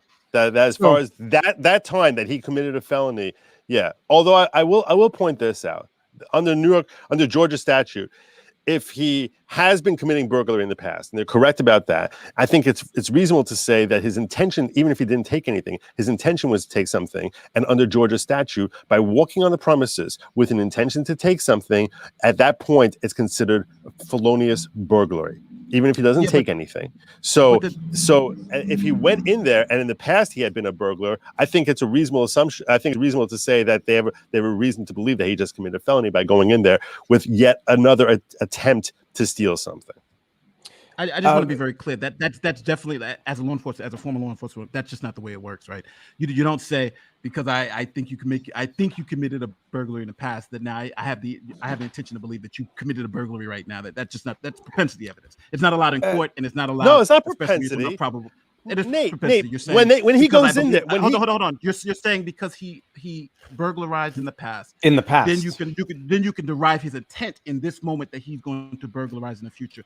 And even they admitted that that no one had even accused him of actually being a burglar because the person whose house he was going in claimed that he didn't steal anything. Now you're right. You could go in to commit a crime, but they were concerned whether he stole something. But the second point is that in the moment, a citizen's arrest is about in the moment, right? What are you observing now? And even the defense never said, well, we're arresting him for past burglaries, right? Because they know they lose that. They were saying we thought he committed a burglary now. So if we thought he committed a burglary now, because just like when I was arresting people, they used to say, okay, what facts did you have that led you to believe that this person committed this crime now? And if my answer had to be something more than I just thought that he was a bad person or somebody was just running, right? That's not enough. You have to have, I saw him in the house. I saw him, he picked up something, he ran out. Something like that would give you burglary. But just because I see someone running and someone pointing is not enough to say they committed a felony or that you even believe they committed a felony. Okay. You're starting with a presupposition here that he's never committed burglary in the past. My question to you is this: let's assume we had known for sure, and that you can't say propensity. Okay, I agree with you. You can't say propensity. What I'm saying is, if he had gone in there and burglared in the past, in that case, every single time he goes in there under Georgia statute, I don't think it's saying it's propensity for him to steal. I'm saying that moment is another effort to steal, and when you cross that threshold, that is burglary. I don't think that's judging on a propensity. I'm saying in this circumstance, this is in this house. It's not that in general he's a guy who does this, which he is, but that's not relevant here. I'm saying in this house, in this circumstance, this is what he's done. He's a burglar here. So that's not propensity. That's not judging on a propensity. That's saying this is what he is. That's how he acts in this situation in this house. And they're thinking it's the same thing here. That's not propensity. Joe, what evidence or what argument did the defense make that said that he actually committed burglary in the past? And yeah. Oh, but this is an opening statement. We don't have facts on that. We should let Viva talk because it's not. No, I was going to say one thing to Dean Lane. Oh, I just talked. Nate, sorry, we didn't hear what you just said there. Oh no, I was saying Joe is saying that their argument was that he committed a burglary in the past, and that they can infer that his intent when he went into this house this time was to commit a burglary. So I'm asking Joe. But they didn't have any evidence of that. I'm listening. So their state of mind, it's not. It's not. Well, it would have to be if they knew about it at the time, right? So that would impact their state of mind. Yeah. So I'm asking Joe, what did the defense attorney say? What facts did he lay out that he said he was going to present that said that Ahmaud Arbery, that they knew that Ahmaud Arbery committed burglary in the past? They had to see him at least steal something. They saw him entering the house all the time, but they had to see him steal something. So what evidence did they have to say that he committed burglary in the past? Bob Rubin establishes what his state of mind is. Now, the question you can ask here is his state of mind accurate? Because there's one thing if he believes that he committed burglary in the past versus whether or not he has technically committed burglary in the past. So if you're going to say to me, and you could be correct on this, if you're going to say to me that he has not legally committed burglary because there's no evidence that he ever would have stolen anything, and that's just criminal trespass, so it doesn't rise to a level of felony, and they're just wrong about what he was doing there, and automatically he loses, that's a fair point. That one I'll concede to you. But I think that if in the intro, in the opening statements, wasn't there a discussion as to whether it could be burglary given the fact that it was an open structure, unfinished property? Yeah, but that's a big point too. Is that the fact that it's that under Georgia law, the way the prosecution sees and the way they've been prosecuting these things is that because the structure was open, there was no doors or anything like that, and the prosecution kept saying this was a structure that wasn't a dwelling at that particular time. So the worst you can get is criminal trespassing in that particular property. There's no doors, no signage, no none of this. And even for trespassing, because they're making the argument that even for trespassing you don't have anything because there was no signage, no door, no nothing like that. So even trespassing is problematic to even charge. They would have a problem charging Ahmaud Arbery with trespassing. But I think the point still lingers is that if you're saying that this guy's committed burglaries in the past, but then have no facts to say that, oh, I've only seen him go into a house that's under construction, but he's never taken anything, then I don't see how you get from that to, okay, I'm chasing him down now because I believe he's committed burglaries in the past. Even if that was true, and this moment, you're not arresting him because they clearly weren't arresting him for burglaries or them thinking he committed burglaries in the past. They were arresting him for the burglary that they said that he committed now. And Joe is going to say that, but we'll see what the evidence actually shows. But Dean Lane says, Viva, what might he have done if he wrestled the gun away? So this is an interesting question that we've talked about, Nate and Joe. And it's like, if hypothetically Ahmaud Arbery steals the gun away and then uses it on the McMichaels, he'll have a self-defense claim. And then you can get into this peculiar situation where they can both have self-defense claims. Agreed. But again, the grabbing of the gun in abstractum is a useless piece of information unless you know how it got to that point. And if the evidence turns out that they chased him down the street, 2 cars triangulating on Ahmaud Arbery, that they hit him with the vehicle before he even went for the gun, and then there's a discussion as to whether or not McMichaels shot the gun before Ahmaud Arbery even grabbed it, because there's some evidence apparently of a bullet going through the windshield before Ahmaud tries to go for the gun. Again, these are the facts that'll come out. But setting aside that whether or not McMichaels shot first, grabbing the gun after being chased down, triangulated by 3 guys, it might not be the smartest thing to do. But to say that that's the pretext, therefore, that they can use, that the McMichaels can invoke self-defense, I think is legally tenuous at best. Yeah. No, I would definitely agree. Well, you should, Olivia, you got to read some super chats. There's some. Yes. Okay. Yes. Thank you. I'm definitely so far behind. I'm just going to say goodbye because I'm doing second grade kickbox. Nate, Nate, let's touch base later. I'm going to call you later. Was it a good time to catch you later? Because I want to follow up with you about what we're going to do. He wants to ask you out to a date. Pretty much. I want to organize with him on Arbery coverage. So that's why I'm asking. Sense. Yeah. Well, so I'll get around. I got to just do homework right now. So, all right, go do just everybody in the chat. So. Nate, go for it. Enjoy it. But second grade homework is oddly complicated, especially if it's math. Are you smarter than a 5th grader? You remember that show? You're smarter than a 5th grader. So. I mean, I still maintain that, I'm a lawyer and that is enough. And math is magic and science is sorcery. Nate, have a good one. And just what the chat appreciates. Yeah, we're talking 2 different cases. The shooting first was in McMichaels, and we're not overlapping the 2 cases because of the similarity. The reaching for the gun, we're talking about Ahmaud Arbery in McMichaels, not Rosenbaum in Rittenhouse. Yeah, it's easy to get those confused. And the facts are totally different. Yes, no. Let me get some super chats. Fausto412, thank you so much for your super chat. Identifying who is the active shooter when you don't have the facts in real time. In the end, good guy with a gun shoots good guy with a gun. I mean, I can understand how at the time, I think you're talking about the Kyle Rittenhouse case. This looks like Rittenhouse. Yeah. So, I mean, of course, at the time, it looks like there was a lot of chaos going on. So identifying who was an active shooter and who is an aggressor, I would imagine would have been very difficult for people involved. G-Man, thank you so much for your super chat. What's the legal definition of an active shooter? So I mean, correct me if I'm wrong, active shooter, I've never seen actually a legal definition, but that would be a question that kind of is more a question for the jury to figure out if somebody is a continuing active shooter, meaning that they're continuing to pursue violence with a firearm. I actually was mulling this over in the context of Arbery. Like, when he pulls the gun, is that considered lethal force, or is brandishing a gun considered lethal force, or is that considered force that's not lethal unless you actually pull a trigger? And so when you pull a trigger, it's obviously lethal force. But if I'm just waving a gun away and a gun around in a menacing, threatening manner, is that classified as using lethal force or not? Because I think that the level of force that he's using is important. And I'm curious whether or not first of all, I'm not sure if he trained the gun on him or not. I'm not clear from the video. I'm very curious about that, whether he's just holding the gun, which is 2 different things. Mm-hmm. And secondly, I'm curious about what level of force that's considered.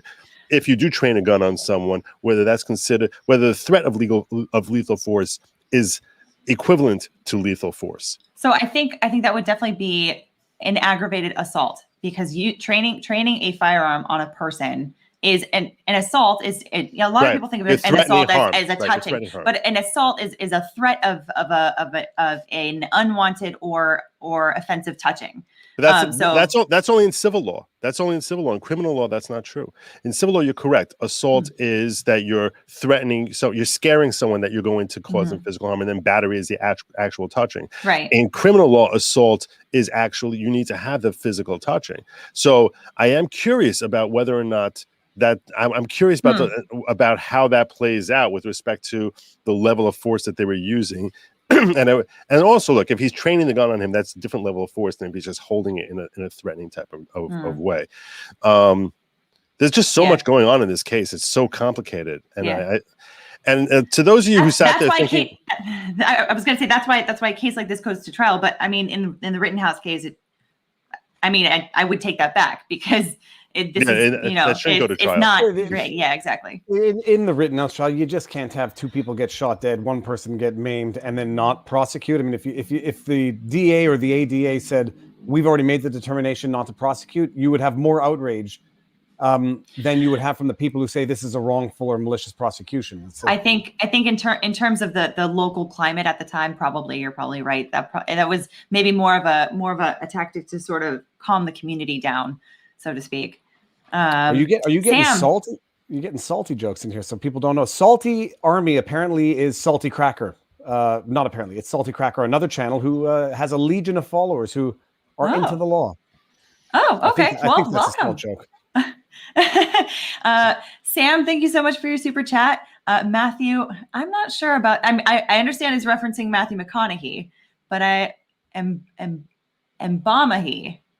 I don't know. I guess is what they're trying to say. Well, I appreciate it nonetheless. Thank you. Super Iron Bob, thank you so much for your super chat. Viva obviously owes Legalbytes cat as an apology. Just saying. I think that was the allegation that he was planning some sort of nefarious thing on Twitter. It's a known fact. Cats are always up to no good. Period. Without exception. In his case, that is true, but it's usually that he's up to just trying to steal your heart and all of your cuddles. So, because he is the best cat in the world. And I say this knowing that I have two cats. The other one, she is wonderful. She is an adorable little kitten, but he's this Justice Holmes there. He is the best cat that I've ever had. So, what else is who is? Oh, sorry, go for it. Okay. Peter, thank you for your super chat. So, racking my brain on this, the only legally cognizable theory I can come up with is this: Kyle ended up alone on purpose to induce Rosenbaum to act out his earlier threat, and Kyle knew or believed Rosenbaum insane. That would be. Is that Peter B? I think that's Peter Bemis, but that would be an interesting theory. But they're not even going that far. They're basically, the argument is, and some people are I won't say are not falling for it, but rather are convinced by it. He illegally owned, or he had illegally procured the firearm, showed up with an illegal firearm, crossed state lines, which we know is not true really, but that he had no business having the gun in the first place, underage, therefore put himself in a situation where he can no longer avail himself of the privilege of self-defense. And as Nick Rekieta says, he should just surrender and allow them to kill him. I mean, that's basically the argument. And that's effectively what the prosecution is going for. He should not have been there with the gun. He put himself in that situation, and it was therefore one where he knew he was going to kill somebody. So no self-defense privilege. Here's another interesting question. Rosen the Obliterator, thank you for your super chat. Will Kyle be able to file a defamation suit against mainstream media and the Biden campaign for portraying him as a white supremacist after the trial is over? Barnes has talked about it. We've talked about it, but the issue is being called a white supremacist or a Yahtzee thus far has not been sanctionable. So even if he is acquitted, and even if the evidence doesn't show any of that, as far as I know, no one has ever been condemned for defamatory relief for using white supremacist or Yahtzee as the defamatory slur. Yeah, and I would say in terms of, you know, when it's in the context of an allegation in a lawsuit, I think typically there's a bit more leeway because you're making an allegation against someone else and then you're having to prove it up with facts and whatnot. So there's also like First Amendment issues that come with that. So I think there tends to be more leeway when it comes to a lawsuit, whether that's civil or criminal. But I mean, I don't know. I mean, the Covington Catholic boy, you know, he had a massive time with the mainstream media, and then was able to get a very, very significant settlement from them because of it. So I don't know. I would definitely think about it, because yeah, it's a possibility. I would say. Certainly, you have litigation privilege where if it's filed in a lawsuit, anybody else repeating it cannot be sued for repeating what's alleged in a lawsuit. In the context of a lawsuit, just from Canadian standards, it has to be over the top. Like the lawyer or the party has to really go over the top in terms of what they allege. But look, I know Robert has a gripe with a lot of people who have been repeating some of the false claims. So we'll see. As far as I know, I think the Covington kid ended up benefiting from that whole situation. I mean, I know that he was. I mean, I'm not saying I'm envious of what he went through. I'm sure that was very traumatic. But at the end of the day, I think that the level of love and respect he got, and his recognition amongst the right, is. I mean, I'm of the opinion. I myself am very bipolar. So I'm of the opinion it's better to be loved and hated than to be forgotten. So and I do think that he has a lot more love and a lot more hate than he would have had before this whole thing went down. So he definitely has more love and he definitely has more hate. That's for sure. That's what I'm saying. There's still people who are convinced that he's a racist, like that he's an evil, smirking bastard. Right. People in this chat think I'm a racist for saying that I think that there was a good opening argument by the defense counsel. So that's going to happen a lot, Yeah. No, and I think there still are defamation damages for him because he was a high schooler getting ready to go to college. You know, like that is obviously something that is going to follow him throughout his time in college. Assuming that is he in college now? I'm not sure. I haven't followed. Yeah, him he's since in. then, I've been following him. We follow each other on Twitter. This is right. Yeah, he had an incident. I covered one of the incidents where he was going to school or thinking of going to school, where one of the teachers was like, "I'm going to keep a close eye on Nick Salmon," and it's crazy. Everyone thinks they're imposing justice on their own with their own good judgment. Here's another super chat. The dog's about to bark because Mr. Bites is walking through the door. Don't worry, it's fine. He's not an invader. So Vianticus Prime, thank you so much for your super chat. You can see how alarmed she's getting. He says, I've been waiting for months for YouTube lawyer guys to come together to create your own news network. You already have the combined following. I mean, that is an idea that we can all definitely talk about. I was just talking about my wife. You got everyone's got their time slots. Everyone will get their viewerships, and it's like it is literally a network. And we'll see where things go. Maybe YouTube gets wise to this at one point and says, let's create like a law YouTube channel. LawTube, yes. We need to find a lawyer who could create an agreement between us. I don't know if you know anyone. I don't sign contracts, people. So Theophrastus 3.0, thank you so much for your super chat. He says, still don't know why Jackson Brown's Lawyers in Love isn't the theme song for at least one of you folks. Maybe copyright. I actually don't either, but my guess is copyright. Yeah, never use music, people, in any of your videos unless you use 2 seconds. Unless you have a license. I use SoundStripe, so all of my music that I use for my pre-published videos is all licensed. So and I have an affiliate link down in the description below if you guys are interested. Am I going to compete with you? Am I going to compete with yours by putting in my hook sounds? Is what I use for my intro and outro. 200 Watt Studio. Thank you so much for your super chat. Viva, Alyssa Milano has minimal brain power. Her business about giving Joe Biden the pass on the accusations, given her previous conduct, leads me to believe she has a brain, and it is more prone to malicious politicization than actual critical thought. Yeah, ideology, unfortunately. Politics ruins everything. Yes. Super Iron Bob, thank you for your super chat. Since it was pointed out, I'd like to thank Nate and Emily, who isn't here, for bringing a prosecutor's experience to these discussions. We will let Nate know. Thank you so much. And I've still got more. I've never had so many super chats in my life. Thank you so much, you guys. Yeah. You found the right combo of lawyers. That's what it is. You have to find exactly. the Of course, you guys need to just keep coming back. I will do the periodic tour everywhere. The only question is, again, you have to have enough time in the day to actually get out. Of course, the content. Yeah. I'm thinking of someone had asked about the Texas concerts. That seems we'll wait for the criminal accusations and charges to be filed there, but that's bad news. Yeah. Christopher Schaefer, so thank you so much for your super chat. The car dealer guys were the best part. Next to the cop saying, I saw more people with weapons than without.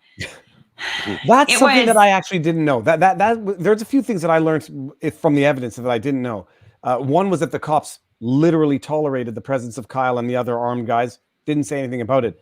But I had no idea. I thought Rittenhouse was like he and another person were the only ones there.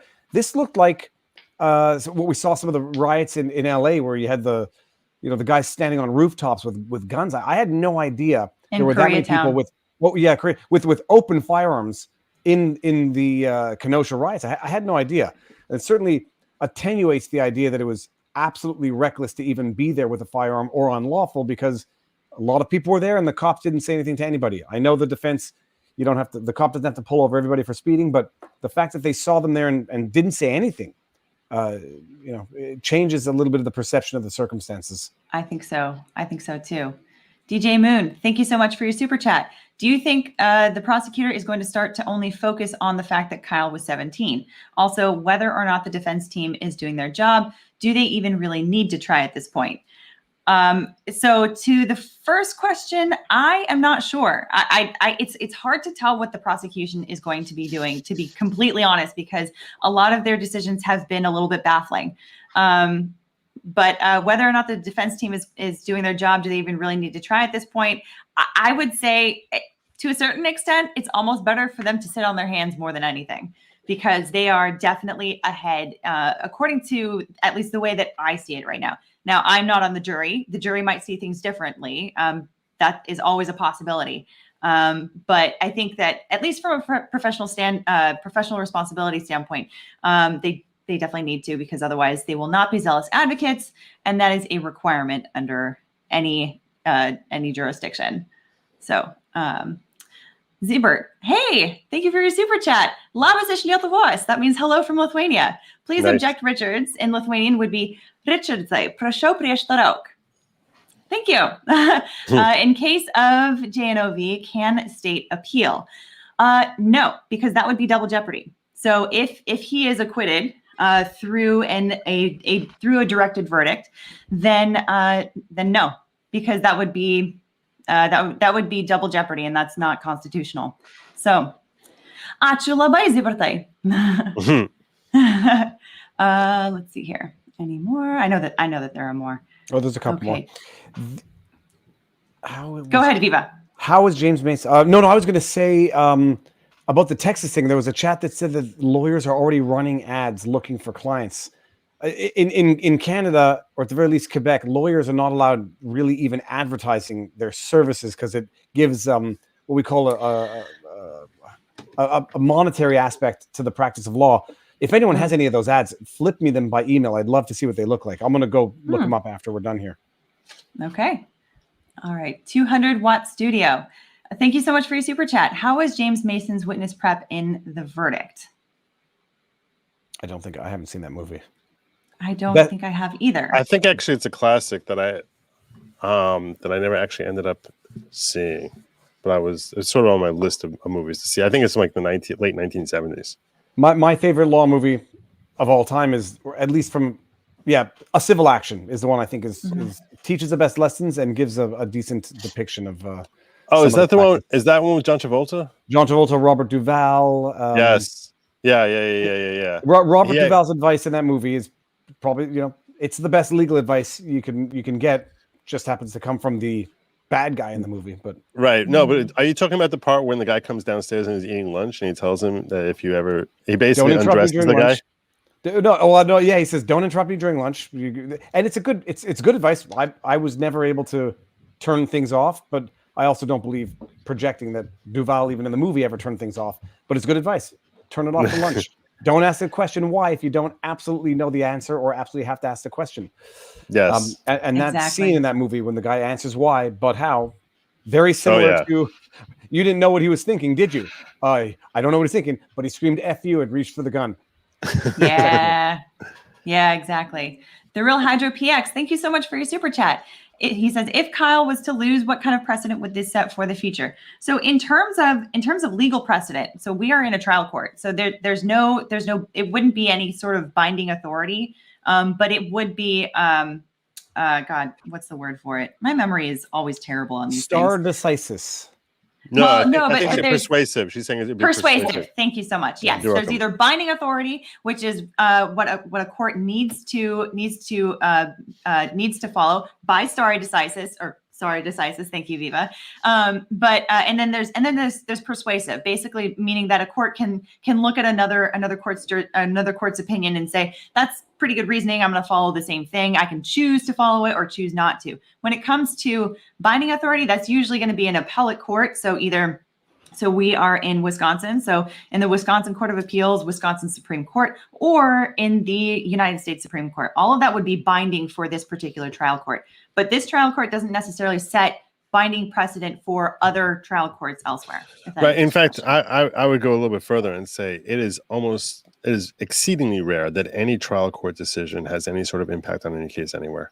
I mean, it might be a little bit persuasive if a similar circumstance arises in the same jurisdiction, but to think that this is going to have any sort of significance unless there's an issue, when it has significance when a legal issue gets appealed and that legal question is being answered by the court. That's when it starts taking on significance. That's where you get your landmark decisions that everyone knows, like Roe v. Wade or the Heller case or all these other cases that you know. It's because you have an appellate review, which is now setting up the standard for what the law is. When you have a finding by a trial court as to a particular matters in a particular case, it rarely has any significance on any other case at all. It's only, if anything, it would only be the legal findings of the court which would have significance elsewhere, not the fact that they found that Kyle was not engaging in self-defense or was wrongful in self-defense. It's unlikely that would have any significance on anyone. Other than socially, you and me would get like outraged by it, or socially, if and when he wins, the left is going to be outraged by it. But yeah. Hey, Alita, you might. Yeah. I was going to say bring up a couple of chats. So there's one in French that I'll have to translate. Nice. Oh, okay. Mydrin Emery's, thank you so much for your super chat. The two brothers were brought in to try and show Kyle would not have been at the car source because no one with authority actually invited them to be there. Instead, it made the brothers look deceptive and lacking credibility. I 100% agree. Well, it's clear that someone from the shops invited them there, but the whole problem is this is a prosecution's stupid mistake. It didn't matter if they were invited or not. That might create some context, but even if they just showed up of their own volition, it wouldn't necessarily change anything as relates to how things transpired and how things unfolded. But they bring in there to prove. Oh, sorry. Go. No. Finish your thought. They bring him in to prove an irrelevant point, and in so doing, their own witnesses look bad, and it legitimizes why they were there in the first place, in theory. But strategically bad. Yeah.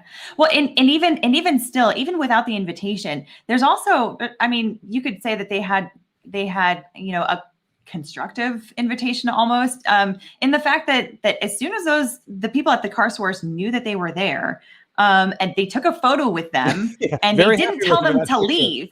They never told them to leave. They never said, hey, get off our property with those guns. We don't want them here. They're gonna alert people, alarm people, and you're just gonna bring violence here. No one said that either. So there's also that evidence that came out at the same time, which is, I think, damaging to the prosecution. Here, pull up Manny Fubani. It's a green super chat. Okay, let's see here. Okay, let me just make a note of these other ones here, just so I don't miss them later. Okay. Alita, you got to start taking pictures of your computer screen. That's the way it's. Now, and by the way, I got to duck out in about 7 minutes because I hear kids no longer behaving upstairs. Yeah, you got to get fast on these super chats because I also got to both. Oh God, I'm so sorry, you guys. Alita, what happens now? You'll do the Ricada, the Tim Pool thing after the stream is over. You'll read the chats and people will be very happy.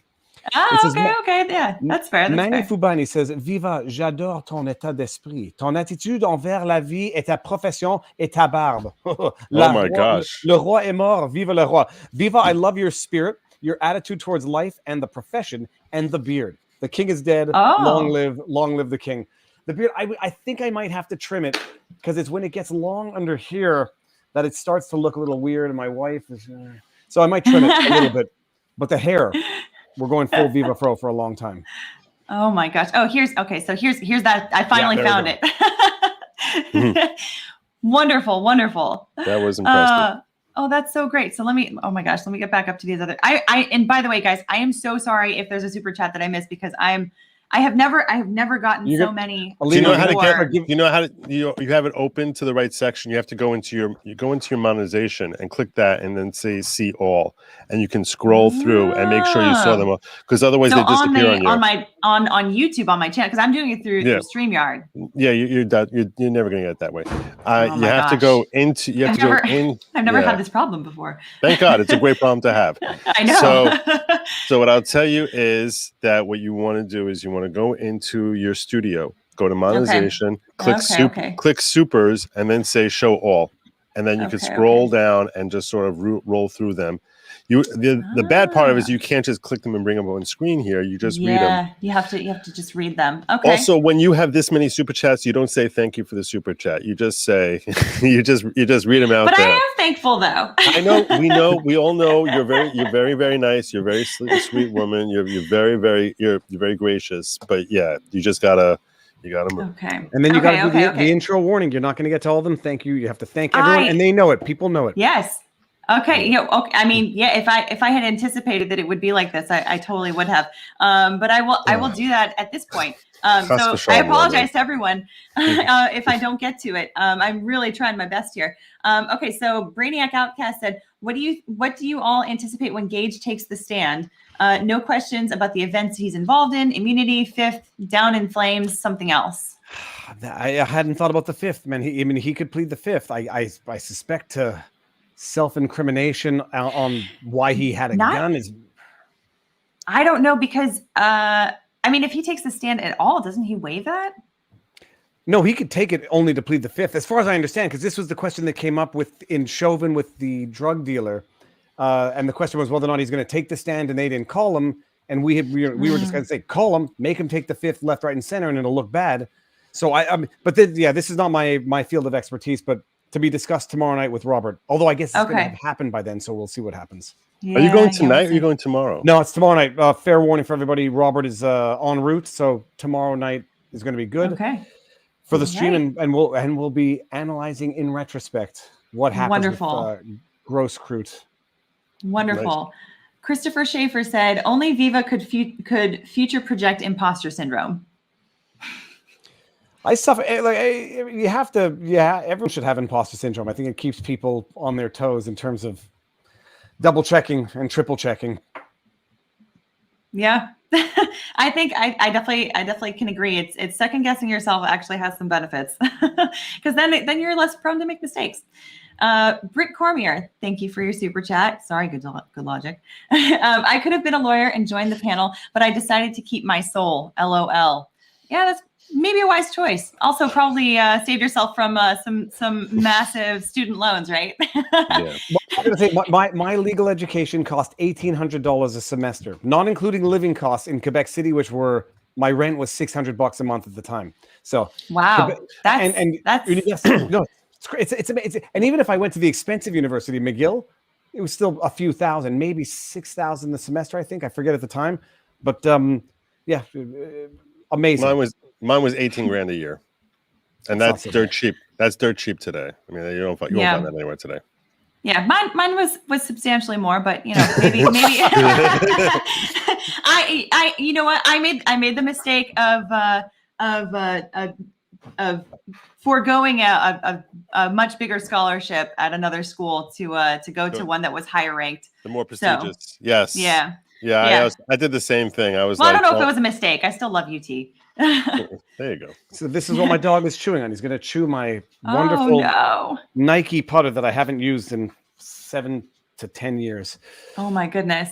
Halo to Trigate. Any advice for learning how to learn? IMO, lawyers have amazing recall. For me, trying to keep up with trials and legal lingo is difficult. I actually think that I am pretty terrible at most recall. I mean, I'm constantly forgetting certain terms and certain words. I'm a copious note taker, to be honest.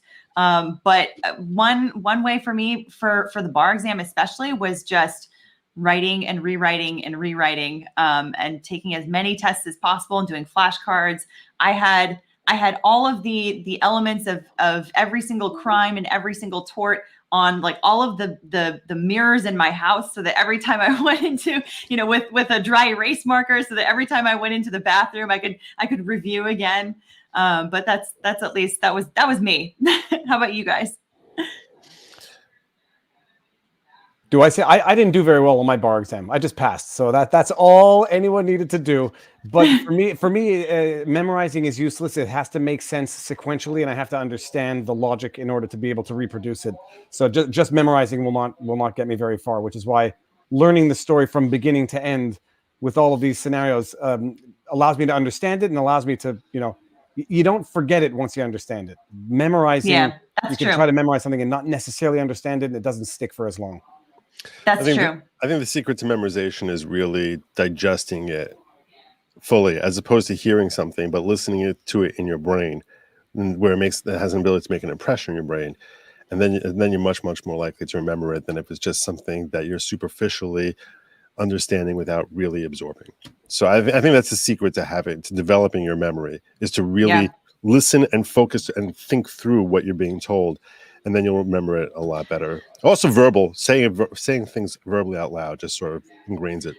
And then as soon as you've actually applied it to real life in some circumstance, that also really helps to remember it. Let's see, DJ Moon, he says, I request that the pupper in the background get some head scratches or belly rubs. Absolutely. I can always give her some belly rubs over here. Hey, puppy dog. She's like, don't wake me up. Joe Scope says, even though I think you're all cheating on rackets here, I'll spread some SC love. I'm in employment timeout for holding on to my medical rights, so I can't afford a lot at the moment. Here's a little support. Thank you so much. I really appreciate that. And just, full disclosure, Nick was invited. He said he had to be with his family or something. I don't know. I guess they're more. Well, and by the way, that might be my perfect cue to jump, because I think both of us we're both gonna bail here. I know. Yeah, this is 2 hours now. Oh no, it's fantastic, Lita. Anytime. And Nick was just on. We were online. I mean, Nick is. I know his wife has got to be saying, you got to pause the live stream for a Sunday. But on that note, Alita, thank you very much for having me. Yes, and we'll do it anytime. Joe, I'll be watching you this week to stay up to date with Ahmaud Arbery. Everyone, tomorrow I'm night, inviting you if you want to kick in for a few hours and join us and give us your thoughts. I will for a few hours. Just like I will do my best, but I'll be watching and send me links periodically, and I'll see if I can get in there. But everyone in the chat, likewise. Thank you very much. Yes. Ciao. Enjoy the rest of the weekend, people. Yeah, be sure you guys check out Viva Fry and Good Logic. And like all of their stuff, share their stuff, the good stuff. Right. Enjoy the rest of the All right, week. see you guys. I'm going to continue with the super chats. See you guys. All righty. So now, Ministry of You Truth. Thank you so much for your super chat. It says the ministry frowns upon free speech, logic, and proper interpretation of facts. Please confine yourselves to the dictates of the woke cult. I will not, because freedom of speech actually does exist in some corners of the world. But thank you for the super chat. The Real Hydro PX. Can you guys show me evidence of any racism in the history of humankind? There is plenty of racism. I think some would point to the existence of slavery as maybe one of them, but we won't get into too much detail on that. Jimmy Crackhorn. Sorry, guys, I'm gonna have to try to get through these a little bit faster.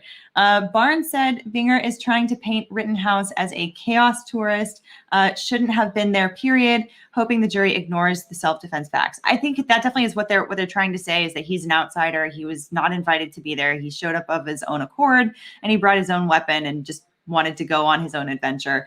Yeah, I mean, whether or not the jury is going to ignore that, I don't know. We'll see. We'll find out soon enough, right? Javier Maido, 1K like equals 1 shot of alcohol. Lawyer streamer rules. I did it. I saw that earlier and I did it. Thank you so much.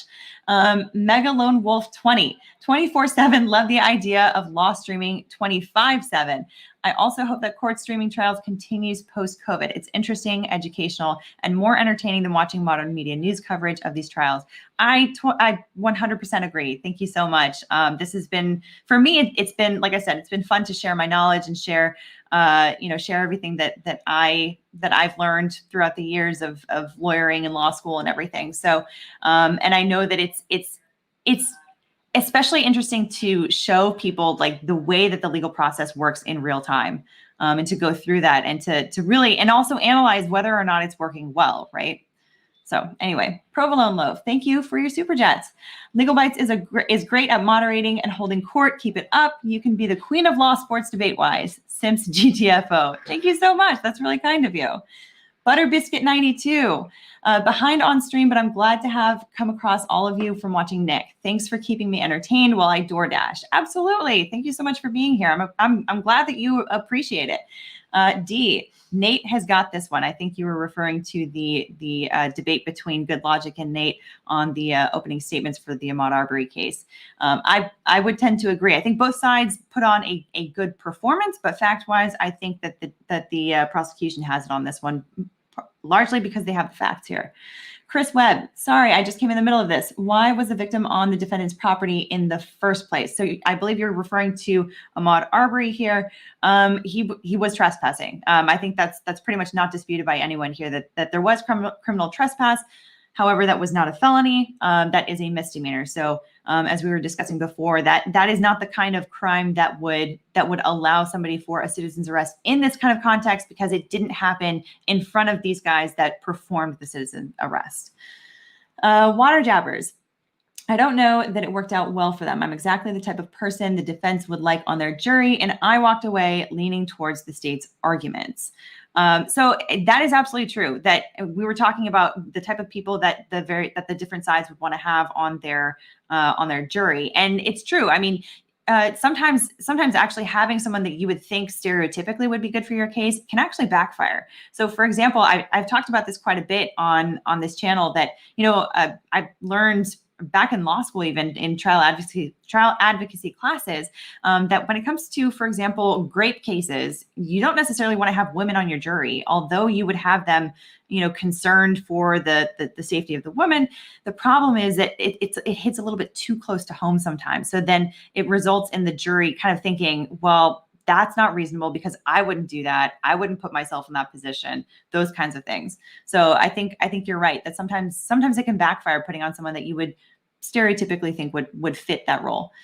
Jared, the nose sent me here. I've seen you before, Legalbytes, but this past week with you and Nick made me subscribe. I really enjoy the whole community everyone here is a part of. Thank you so much. Yeah, Nick Rekieta is great, and I'm really happy to have you here from his channel. Joe Sullivan, what do you call a red-pilled Viva fry? A French fry with ketchup. I appreciate a really good dad joke / mom joke. So thank you so much. Even without the super chat, I appreciate that joke. Lon Baker, for the legal analysis dream team. Thank you. Thank you so much for the super chat. DJ Moon, I feel like there's some confusion. I was confused at first too. I want to point out that there are two separate trial / cases being talked about. Yeah, that was when we were clarifying that the difference between, we were talking about the Ahmaud Arbery case versus the Kyle Rittenhouse case. Joseph Noonan, question Ari Rittenhouse. What is the legal argument for self-defense when it comes to the missed shots at the unarmed jump kick man?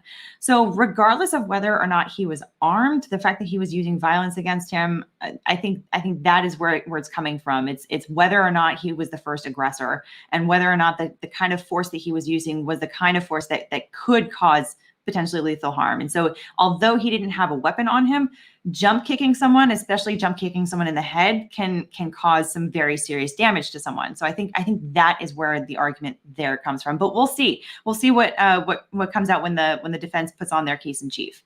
Talix 001, the guy who got his arm blown apart has no claim to good intentions. Kyle could have shot many people. He only shot at those who attacked him, including him. That line of thinking is pure BS. Yeah, I think you're right. And I think you're probably right about that. Bulgari XR, Salty Army is definitely in the house. Viva. I'm glad to have you guys here. I really, really appreciate it. Mydrin Emery's. Defamation law really needs to be reformed.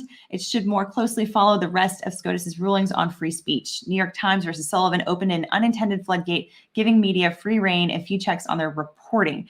However, so New York Times versus Sullivan, that was a landmark defamation case, but that clarified people that are public personalities or public people, like people that are well known to the public. And there's a difference between the defamation analysis for someone like that places themselves in the public limelight versus somebody who's otherwise a private party.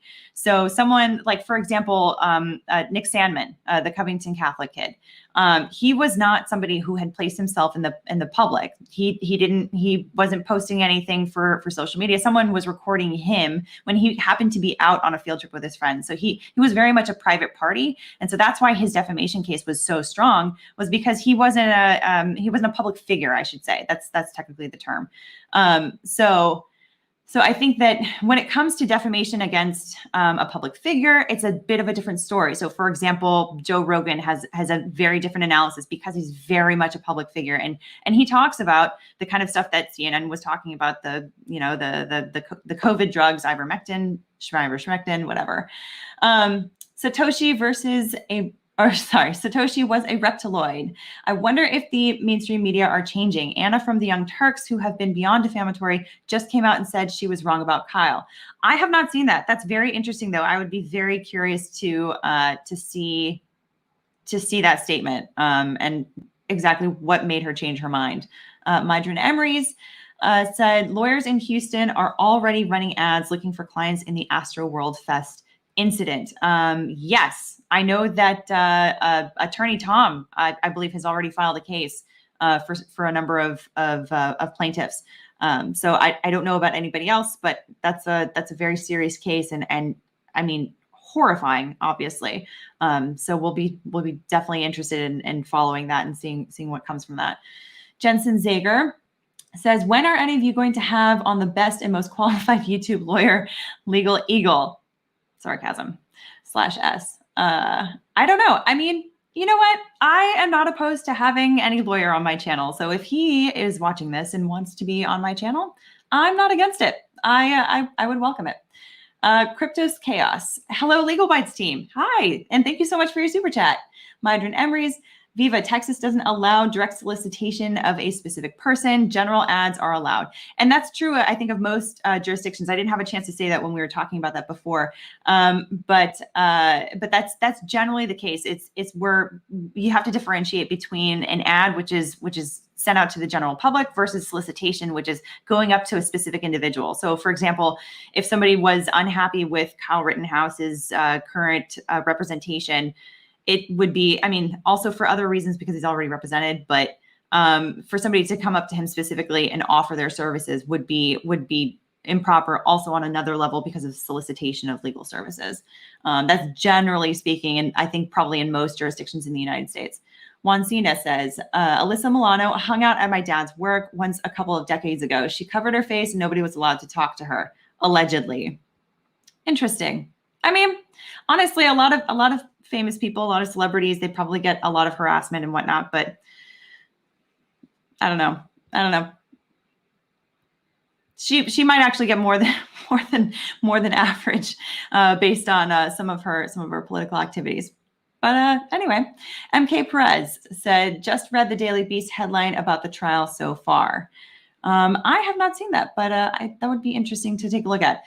200 Watt Studio said, in the verdict, Mason was head of a big law firm defending a hospital in a wrongful death suit. The witness prep had the whole firm telling the witnesses how to frame their answers, starring Paul Newman. Oh, shoot, starring Paul Newman. That's definitely a classic. Then I'm going to have to add that to my list of legal movies that I need to watch. And maybe... I don't know if you guys are interested, and you guys can let me know in the chat. And if you guys are watching this on replay, down in the comments below, if you guys are interested in seeing a lawyer review of that movie, I think that might be kind of interesting. But yeah, if you are telling the witnesses how to frame their answers, that is improper because that is getting to the scope of coaching a witness, which is not allowed. Super Iron Bob said a Kyle guilty verdict would likely make prosecutors that Soros got into office with heavy support to be more aggressive about prosecuting self-defense cases that have politically charged circumstances. I mean, I don't know about that allegation about Soros. I've seen no evidence of that. But I mean, look, prosecutors are also, they're very often political figures, local political figures. So they're generally going to be elected by their local areas. So I don't know that I would make that kind of a conclusion. going widespread. A child of the 80s. You asked, did you finish all the MCU movies? No, actually. So if you guys are new here, you aren't familiar. My husband is not a fan of the MCU universe, and I am. And so we kind of made this deal that that we would go through all of the MCU movies in the order in which they came out and watch them and live tweet them and see if his opinion changes at all, because he hasn't seen all of them. He stopped watching after, I think, Winter Soldier. So yeah, we were talking about possibly live tweeting the next one, because so far we've only done Iron Man. But anyway, let me know if you guys are interested in seeing that as well. So anyway, that is, I believe, the end of the super chats. You guys, I'm floored that this many people came to watch the live stream. I mean, this was amazing. So thanks again to Viva Fry, Good Logic, and Nate the Lawyer for being here. This has been an incredible week for legal analysis, honestly, because there's just been so much going on. So anyway, if you guys have enjoyed this, be sure to, again, like the video. We've got 1.5K likes. This is amazing. I'm so excited. Like the video, share the video, subscribe to the channel, hit the notification bell, all the good stuff. And otherwise, I will see you guys very soon. Maybe tomorrow. If it's not on this channel, maybe on someone else's channel, because there is so much great stuff going on. Are there more? There are more. I'm sorry. My Mr. Byte says that there are more super chats. Let me, oh, shoot. Okay. Give me a second, guys. Let me refresh this then.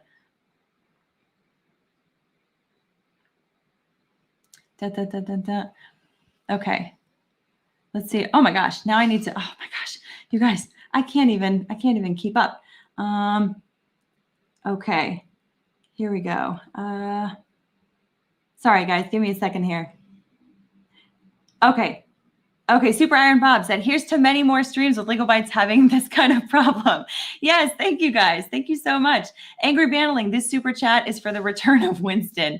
Unfortunately, Winston has not made it over into my office here, but you do have Sleeping Indy, who's showing her belly for everybody. Nernath Arnoadad, Boomer giving texts up, wonder where he learned. Topo Musical, pleased to say I found a new legal channel to watch. Thank you so much. I really appreciate it.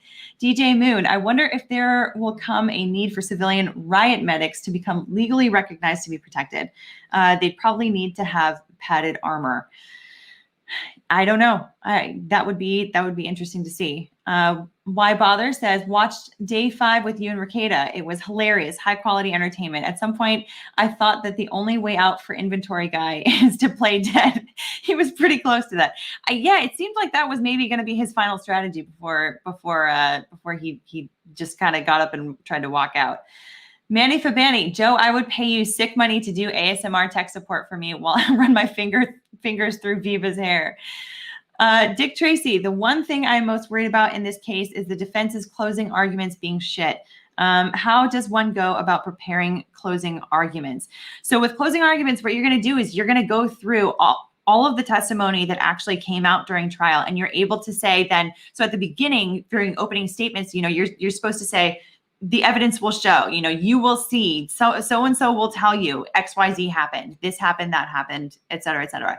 In the closing argument, you're going to say, you saw through this witness, you saw in this video, you saw through this data, introduced by the prosecution's data expert, and then going and saying, this is what they showed you, and that proves Kyle Rittenhouse was acting in self-defense because X. So you're going to go and point directly to the evidence that came in at trial, and hopefully use visuals to direct people's attention, and hopefully in a way that is more effective than what happened in the opening statement for the defense's opening statement in the Kyle Rittenhouse case, because that was a complete disaster. Personally, I think that they used way too much footage, way too many photos, and it really got in the way of their narrative. So hopefully they'll be able to sort of cherry pick the ones that are the most effective, and then use those as efficiently as possible to make their case. Super Iron Bob says, memory is physically bound. writing it physically and reading real paper and putting it in locations are important. Only read on screens for pleasure. I agree. I've noticed that for me, taking notes, handwriting notes usually helps my memory a lot more than typing notes. Account name says, thanks for covering this trial. Do you think the defense will get a directed verdict in the Rittenhouse trial? I think there is a substantial case, or a substantial possibility in this particular case because of how much evidence has come out in the favor of Kyle Rittenhouse's defense here, just in the prosecution's case in chief. So let's see. And then one last super chat here. Satoshi was a reptiloid. You can start doing what Mueller, Stitch, and Adam, etc., are doing, short follow-up streams for super chats. I might need to do that. This is a wonderful and blessed problem to have. So thank you so much to everyone for being here. So with that, I am going to cut it off now since we are over 2 hours, getting close to 2.5 hours. Thank you so much, everyone, for showing up. This is wonderful. I love being able to share what I know and being able to talk about it with other lawyers in a way that hopefully can help people sort of understand what's going on. Because if you're trying to rely on legacy media or mainstream media for this kind of stuff, I think that it's not so helpful because it's really difficult to trust them, right? So anyway, with that, thank you guys. I really, like I said, love you guys. I appreciate you being here. And I will see you guys very soon. Like I said, either on this channel or on someone else's channel. One more super chat. Account name. Thank you for your super chat. Watching your stream of the trial strengthens my desire to go to law school. Thanks again for doing these. Of course. Yes. And if you do, good luck. If you really have a passion for it, go for it. I say go for it. All right, guys. See you in the next one. Bye.